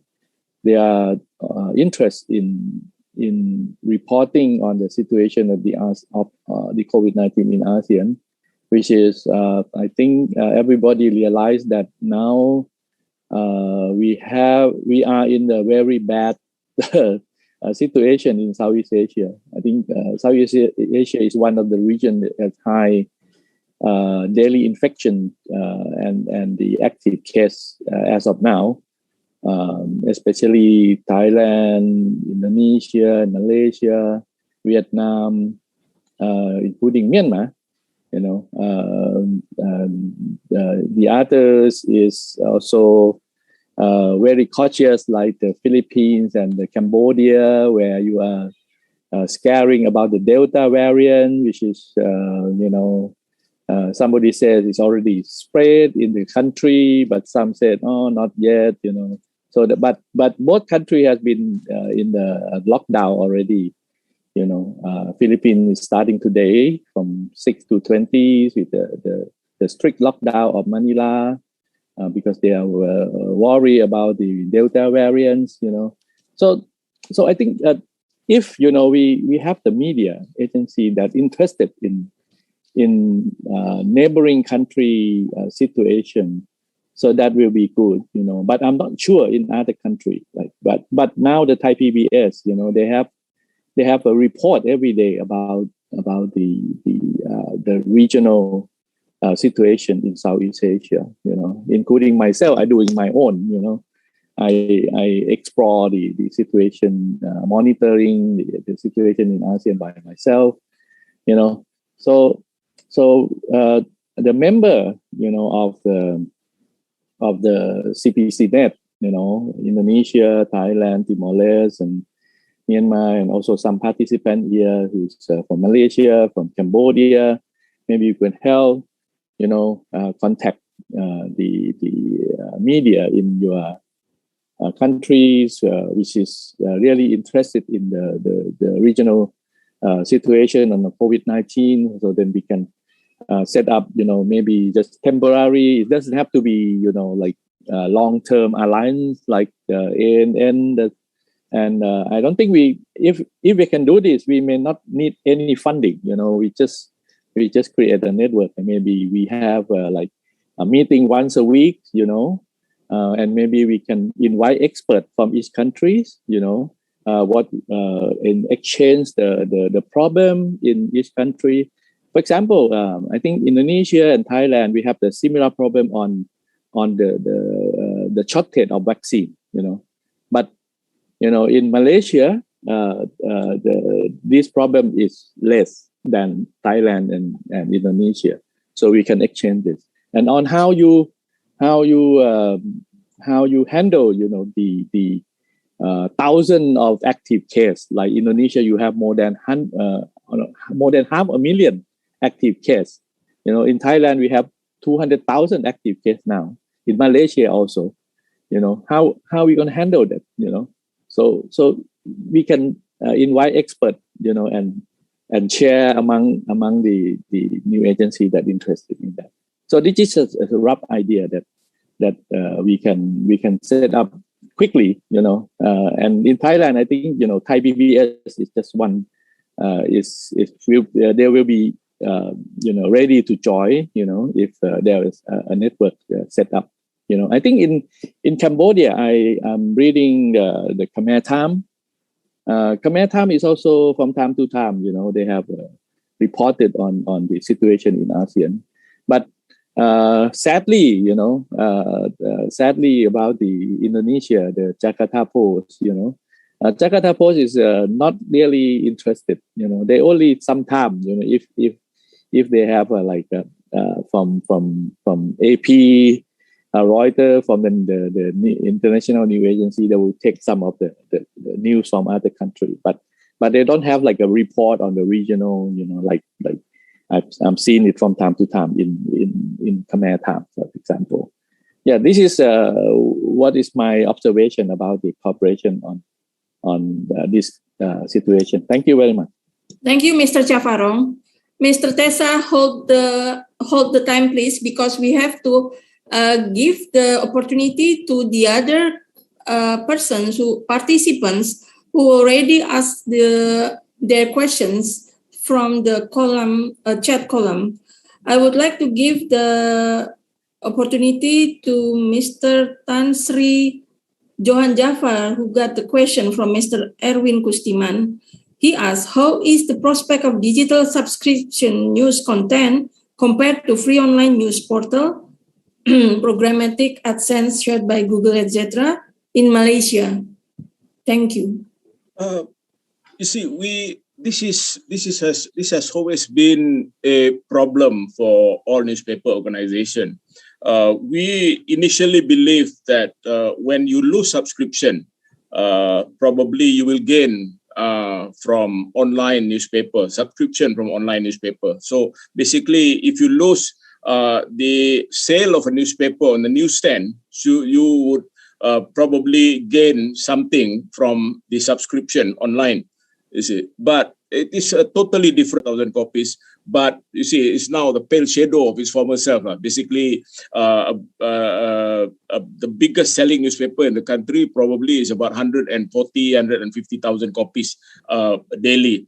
So initially, we expect that we would gain something when we lose the retail or the newspaper sale from the normal channel that we have been doing. So basically, those were the days when newspaper were bought by people by the roadside, in the shops, in wherever they can find the newspaper.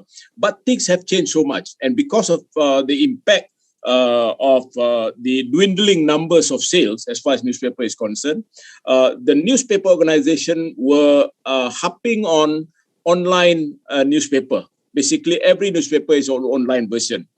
But while they were getting a big number in terms of subscription, or rather those people who are reading the newspaper online. But you see, the problem with online thing is that people always believe that online is free. Everything that is online is free. If you start selling whatever is online, then you have a problem, especially when it comes to media, they expect everything online should be free, is it? So this is one of the problems that they are facing. And as the result of that, the loss in the revenue from the advertisement of a newspaper is not compensated by the amount of revenue that they got from online subscription. And there was a massive problem there, because you see, when you have people reading your newspaper online, they would not buy the traditional newspaper. So eventually what we have is a situation whereby it has already affected the eyeballs. Fewer people will read the newspaper. The number of readership has dwindled, and because of that, the numbers, as far as the advertisers is concerned, they believe that it is no more advantageous for them to advertise in newspaper. As a result of that, you see, and online newspaper, you see, the problem with online newspaper is this. You see, as we all know, we have we have been fighting this with basically, I call them, these are the big tech companies lah. Yeah? We are talking about Facebook and Google, for instance. The duopoly now control almost 80% of the digital ad revenue. You see, last year alone, according to the figures, Facebook made something like about 55 billion US in terms of revenue. 80% of that come from digital advertising. Google, on the other hand, recorded a $11.8 billion in ad revenue, and 80% of that basically from ad revenue. So what about us? If they through their platform, they feature us on their platform, we are not getting anything. That is why the Australians are not happy about it. And I think some of us raised the question about there is a need for us to speak up against the duopoly, and there is a need for us to basically tell this company that we have the right to the advertisement revenue, so to speak, because they are carrying our stories, you see, and we are getting nothing. So basically, these are some of the issues that we have to look at, and we have to speak up as one, you see? And we allow our counterpart in Australia to be struggling, facing the wrath of Facebook. I have nothing against Facebook or Google, but the reality is such that we lost our revenue because of the duopoly, and we must do something about it, and it is about time to do so. So basically, these are some of the conversation that we have in Malaysia, but unfortunately, because the situation is so dire that we do not have the collective effort among the best and the brightest in the media industry in the region to speak up as one. And probably this is one of those things that SEAPC can initiate, to really understand how we have lost in this competition. And this is more than just double jeopardy, because we lost our revenue, we lost our circulation, we lost our readership, and we lost almost everything. And in the end, we are struggling. We were not like that before. We were doing very well. All the newspapers were doing very well. You can imagine some of the newspapers were making tons of money. We are the darling of investors at one point. What has happened to us? We are a pale shadow of our former self. So this is one of those conversations that we have. Thank you. Mr. Tan Sri Johan and Senor Guterres, please, there is this question from Professor Dr. Faridah Ibrahim from University of Gadjah Mada. She asks, congratulations to all speakers. I agree strongly with Tan Sri Johan, Mr. Guterres, on collaboration of press in ASEAN countries. Yes, we have Asian News Network, Organization of Asia Pacific News Agencies since the 90s. The question is, but why aren't we achieving the status of Al Jazeera or CNN? Is it because everyone is working in silo? how do we make collaboration works in this critical situation? Maybe Senor Guterres or Mr. Guterres should answer first. Yes, Senor Guterres, please. Yeah, it's pertinent question. I think some part of the answer has been addressed by Mr. Johan Jafar, because I'm not going back to to write the same question as the founding father of Singapore, Kishore Mahbubani.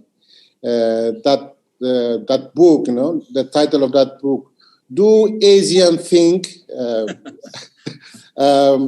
I'm not going to question that, but I think the question itself is expression of the concern. It's invitation to all the media to step to retreat a step back from the profit making to the social mission, to speak for peace, to speak for social well-being, and that in that area the media can find what make them together, the collective values that make media become what we call it the social control. I think it's still the expression of ego, sectoral ego or institutional ego still dominate certain media, in the region. Even inside the country, we have we call it about that. We said healthy competition or healthy concurrence, but sometimes it also expresses the ego from this side. So now I think it is time to reduce that the ego, and we need to build a collective identity. Southeast Asia region instead of personal identity. When we contribute to promote the globalized world, globalized media, then we need also to globalize the concern, our concern to our society. I agree with also Kung Kavi that we should start with, what we have now. Well, it's money involved, it's imply money, but I think Kun Chavaron just mentioned that we can start with the virtual way. We can start in discussion. So answer to that question is that I think the competition that make media's increase or up level those institutional ego. Now it's time to reduce, to find an equilibrium, and that equilibrium only come to the ideal way when every one of us, every institution, we think that once our society is not in a healthy condition, then it's also a threat to our survival. So I think that's my what I can share with that question. Thank you. Thank you, Senor. Tan Sri, please. I would not be as frank and as brutal, perhaps, compared to what Pak Guterres have said. But basically, I will just want to be more pragmatic about it. You see, our industry is in crisis. This is a challenge for us. And yet we are looking inside, believing that we can solve our own problem. We have faltered along the way. We have made mistakes along the way. The press in Malaysia, the press in Indonesia, the press in Thailand, almost everywhere. We realize that we cannot be looking into our own old style of working. We have to look beyond the construct that was built around us. We have to break the walls. We cannot work in silos anymore. This is a golden opportunity. So you see, people are saying that the COVID-19 is actually God sent. We, humanity, are actually on our knees. We have never, in modern times, we have never faced this kind of problem. But probably there is something. Probably there is light at the end of the tunnel. This is an opportunity for us to relook at ourselves. And I guess one of the things that we have to really rethink is the fact that we need to collaborate. We have to work together. Ego is one thing. There is a necessity also, basically, to do away with such notions that we are the best in our business. Only us, only the press in Malaysia, only the press in Indonesia, only the press in Singapore or anywhere would do the best, can be the best, because we always believe that we are the best. But why don't we join together? We collaborate, we find the best way.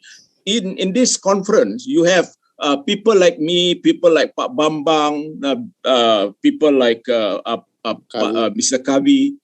Basically, we are the old people. We are the senior citizens of journalism.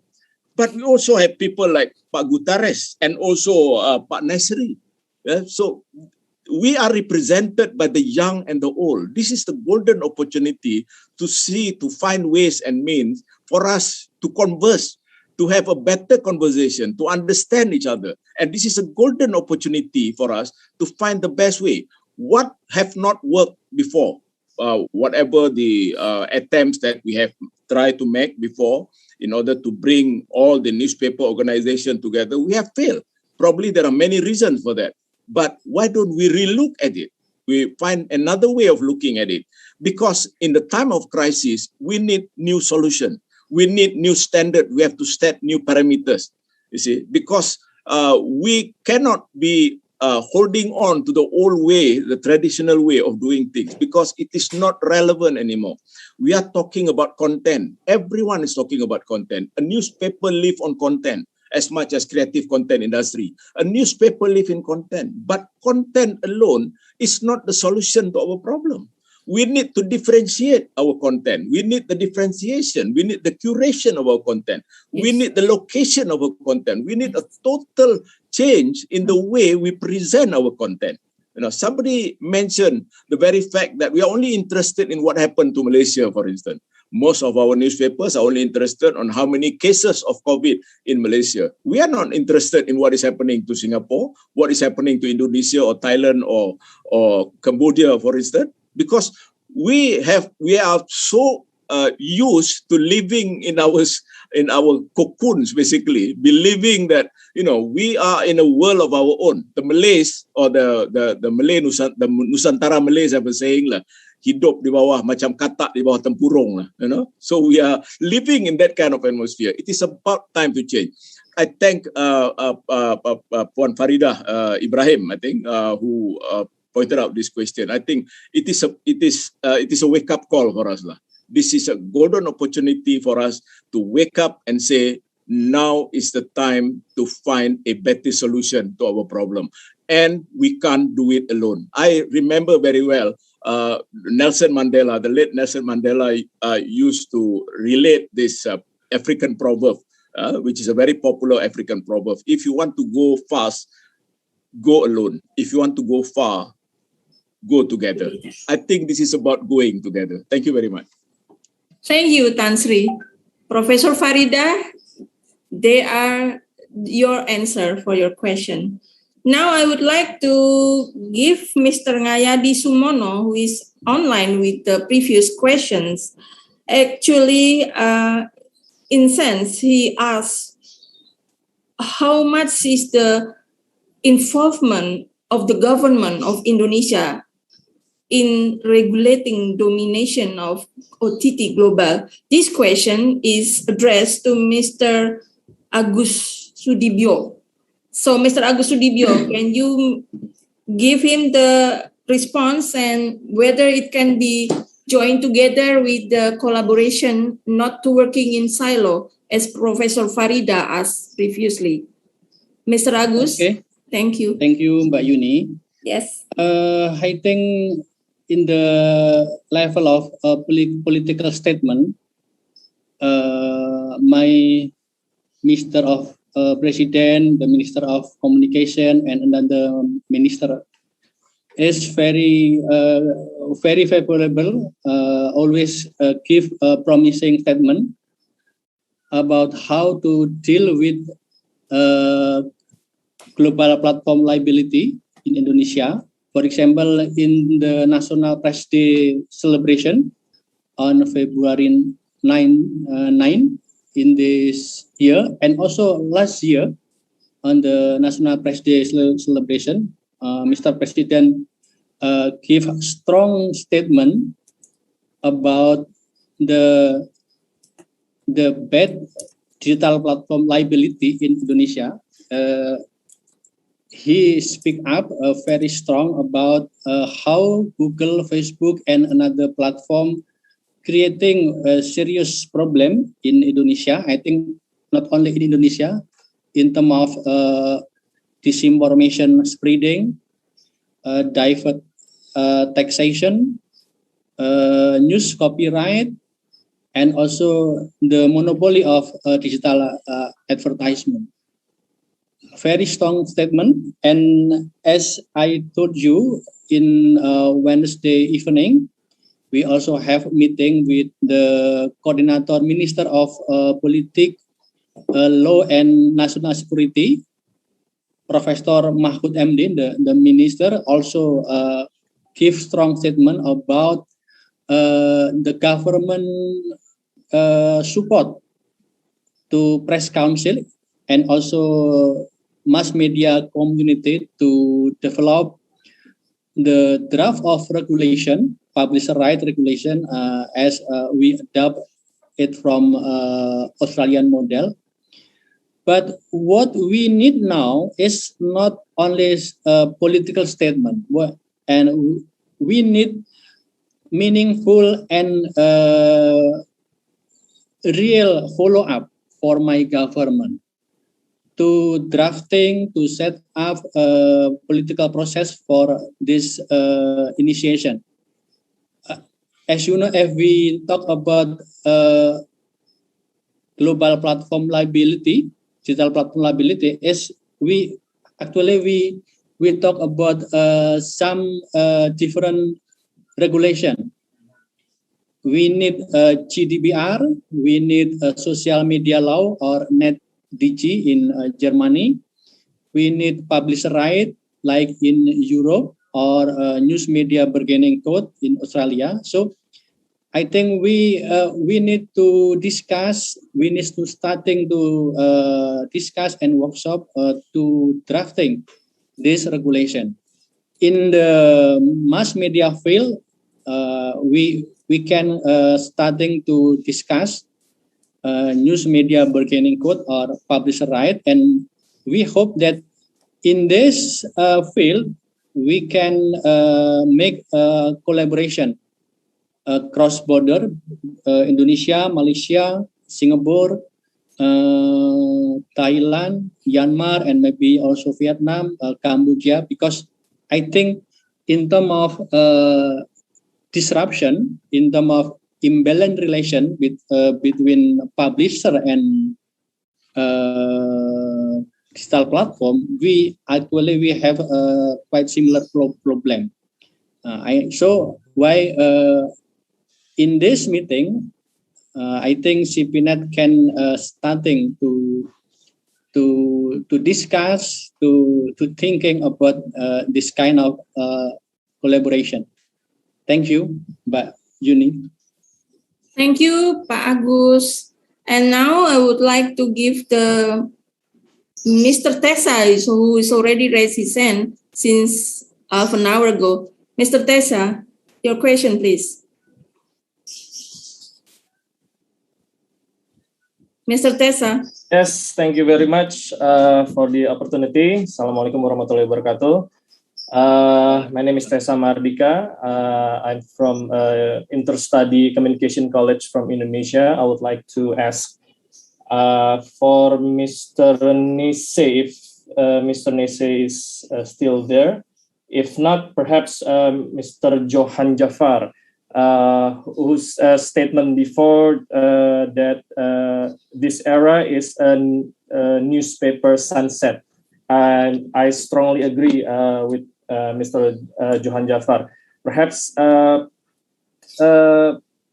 than collaboration, maybe there's any revolutionary ideas, because today's era, the iterative journalism, which is open, direct, without editing, and the most important is update the media, social media, the blogger. They take the slogan, being right is expensive and becoming the first is cheap. I think it's the first problem that today's journalism, the content is very shallow, but that is the first problem. The second problem is there are internet algorithm that I think for now we could not compete with that, because the artificial intelligence is choosing the right content to read by the reader. Perhaps for Mr. Nise or maybe Mr. Johan Jafar, maybe could give us some insight other than collaboration. Maybe there's other solution or idea that we could overcome this obstacle. Thank you very much. Thank you, Mr. Tessa. Tan Sri Johan.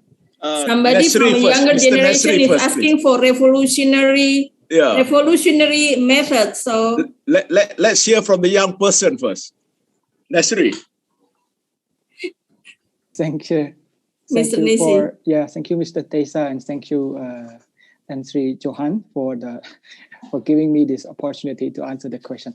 I think I also need to hear from Tan Sri as well, because I think based on the experience. But to me, I totally agree that this kind of thing need to be re-strategized. I mean, the word re-strategize might be something that we haven't heard much, but it is important. Like Mr. Tessa has mentioned earlier, of course, right now, if we talk about content creator, many of them, video content creator, social media content creator, and many things that we have seen on the internet, on social media being spread, being circulated faster than what our traditional media or our new media even trying to check and trying to find out what happened. But I still have hope that despite the fact that there are many of them, there are many people who seek for content like that, you still see and have heard now people talk about fake news, right? And also a lot about misinformation and disinformation. We might not need to talk about that because different way of presenting news, which is misleading or intentionally or not intentionally.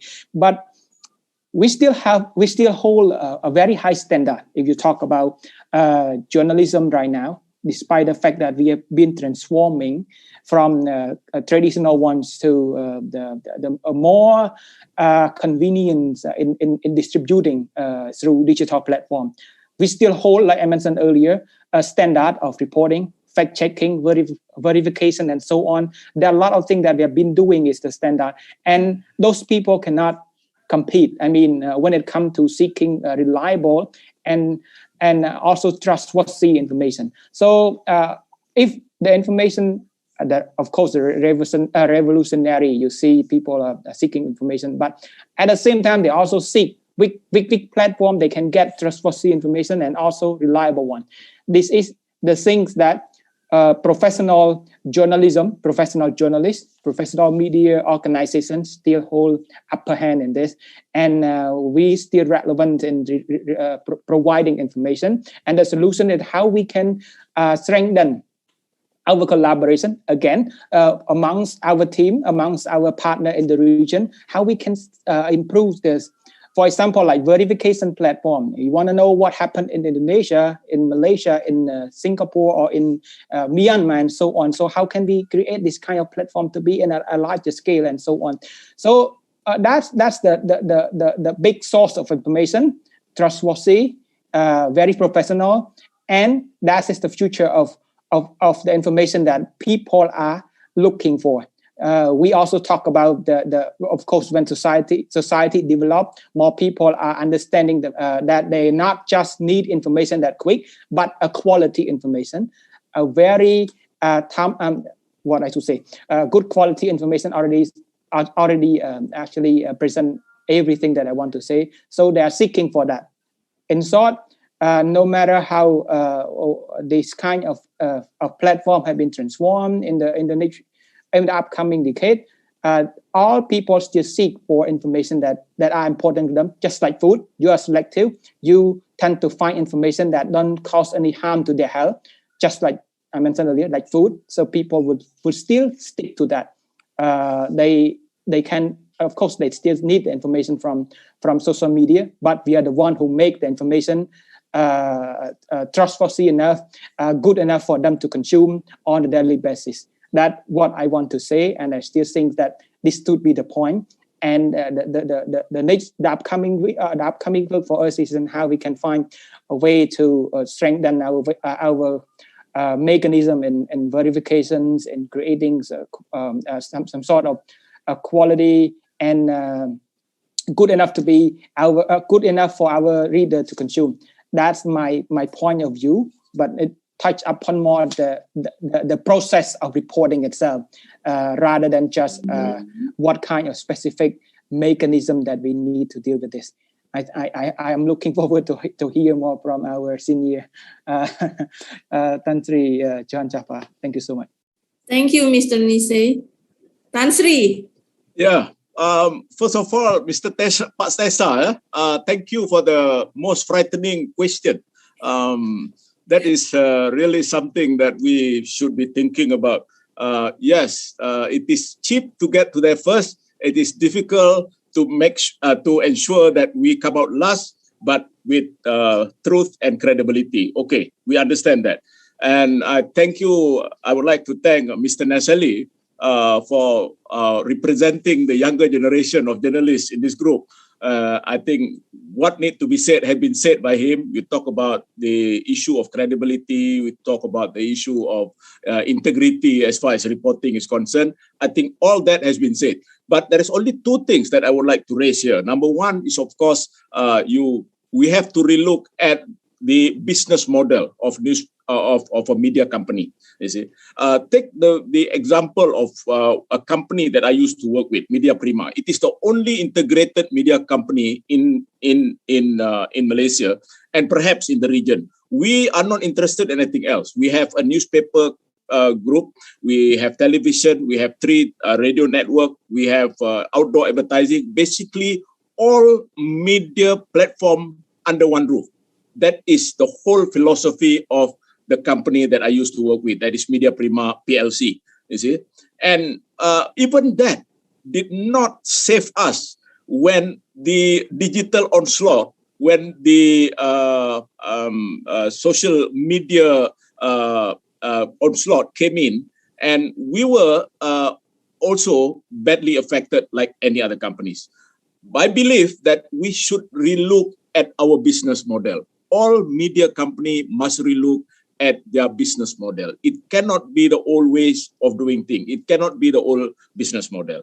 And the other thing is, number 2, my belief is this: while technology is an enabler of better journalism, we must also accept the fact that eventually it is the journalists and the editors behind the news that matter. So what I'm trying to say is we have to relook at the entire media studies. It cannot be business as usual. The old curriculum is probably not applicable anymore. In the layman's work, it sucks, and it sucks spectacularly, you see. So we must revamp the entire media scholarship, you see, not looking at journalism from the prism of the old school, but incorporating all the other relevant disciplines. So basically, journalism school must be assessed, must be reassessed. Students must be reminded of new realities of business, of media business and the operation, and the entire discipline of news gathering. So you see, I concur with Mr. Nestle. You see, eventually it is the news that matter. We cannot compete with social media. You see, social media talks about real time, whatever happened now. You see, we have to process, we have to take time. But you see, what come out of that is basically a process news that has been filtered, that has gone through various layers of editing, and eventually the product is, not to say the best, but of course it is the closest anyone can get to the so-called truth. But of course, truth is relative.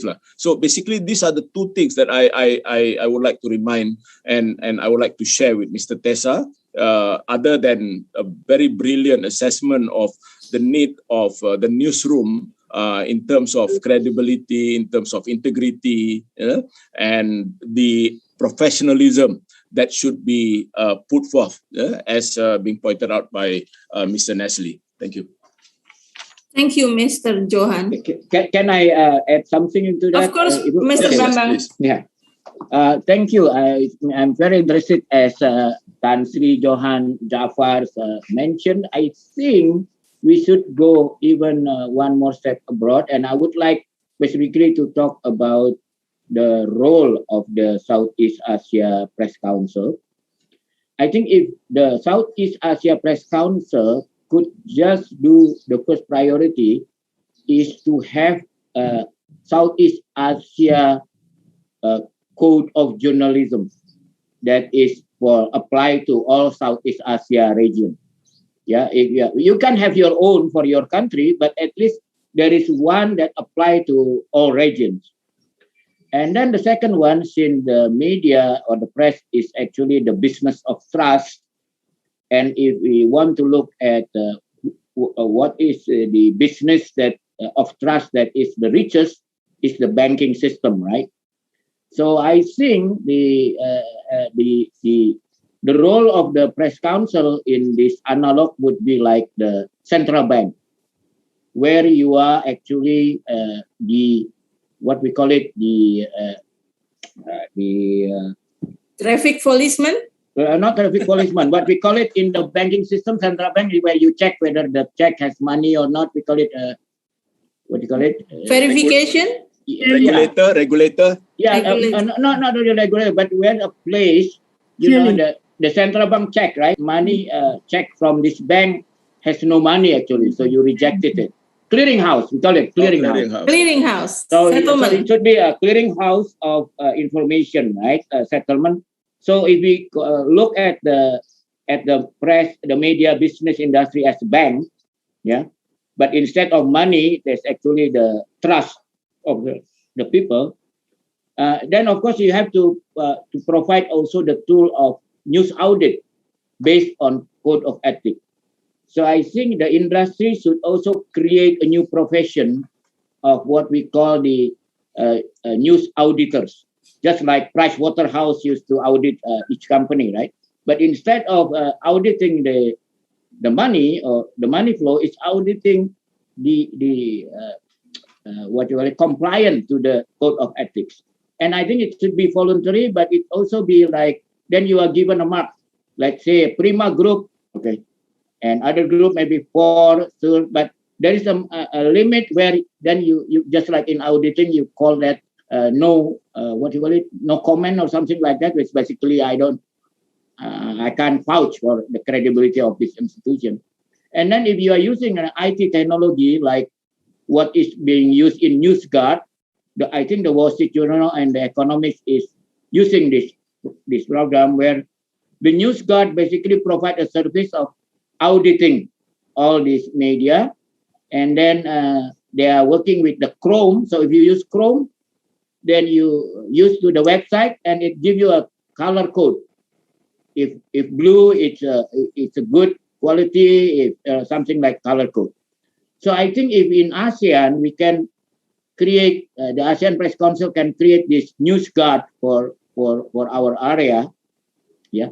And if we can create the auditing system of compliance to the code of ethics and giving stars like 5-star, 4-star, and so on, and then you can create the market. You can create the market where you can stop the what we call the stop hate for profit, right? Because then any company who are responsible or who think highly about their reputation will not put advertising in no stars media, and big company who really care about their reputation will only put their ad in the 5-star media, which is already happening, right? Now, if you look at the ad in the old our time, Tan Sri Johan, I mean, I can look at any newspaper in the world at that time without really understanding the language by just looking at the ads there. If I saw the ads of, cellular phone number with a picture of very sexy lady, I know this must be a very low class journalism. Yeah. But if I see an ad of IBM, of Pricewaterhouse, of Citibank, I definitely know this must be a high reputation media without knowing the language, just looking at the picture of the ad. And of course, the one who pay a big amount of money for that ad is the big company who care about the reputation, right?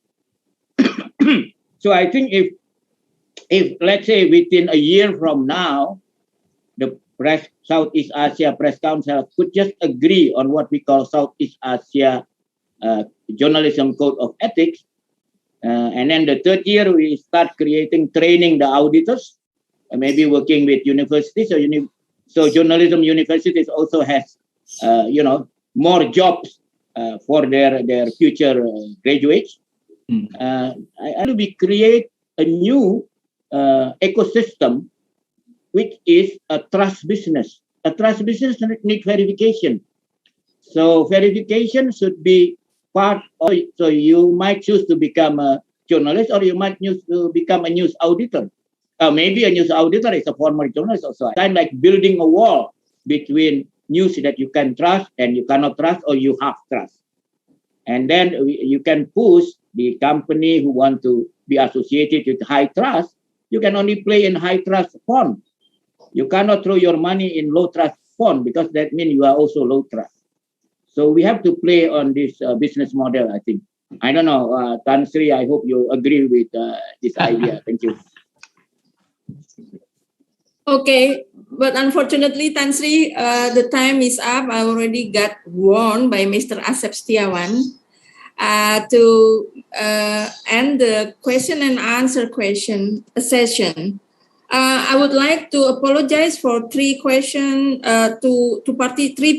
participants who is already give their question to us, but unfortunately, due to time constraint, we are not able to read your question.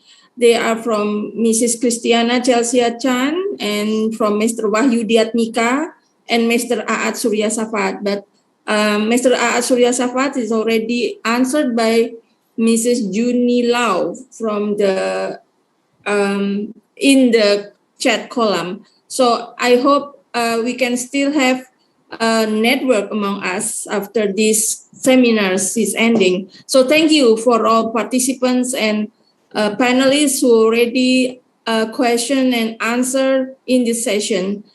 So I thank you. If I have made some mistakes, please forgive me. And Mr. Asep, I send this session back to you. Thank you very much. Thank you, Juni. Ladies and gentlemen, my name is Asep Setiawan from SEAPC.net. On behalf of SEAPC.net, would like to thanks to you all, particularly 7 participants from Cambodia, from Singapore, Malaysia, Indonesia, Thailand, for excellent presentation. Also, Pak Jil from Timor-Leste. So special thanks also to Chairman National Press Council of Thailand, Mr. Chaparong, and Chairperson Conselho de Imprensa Timor-Leste, Pak Guterres, who with us almost 3 hours now.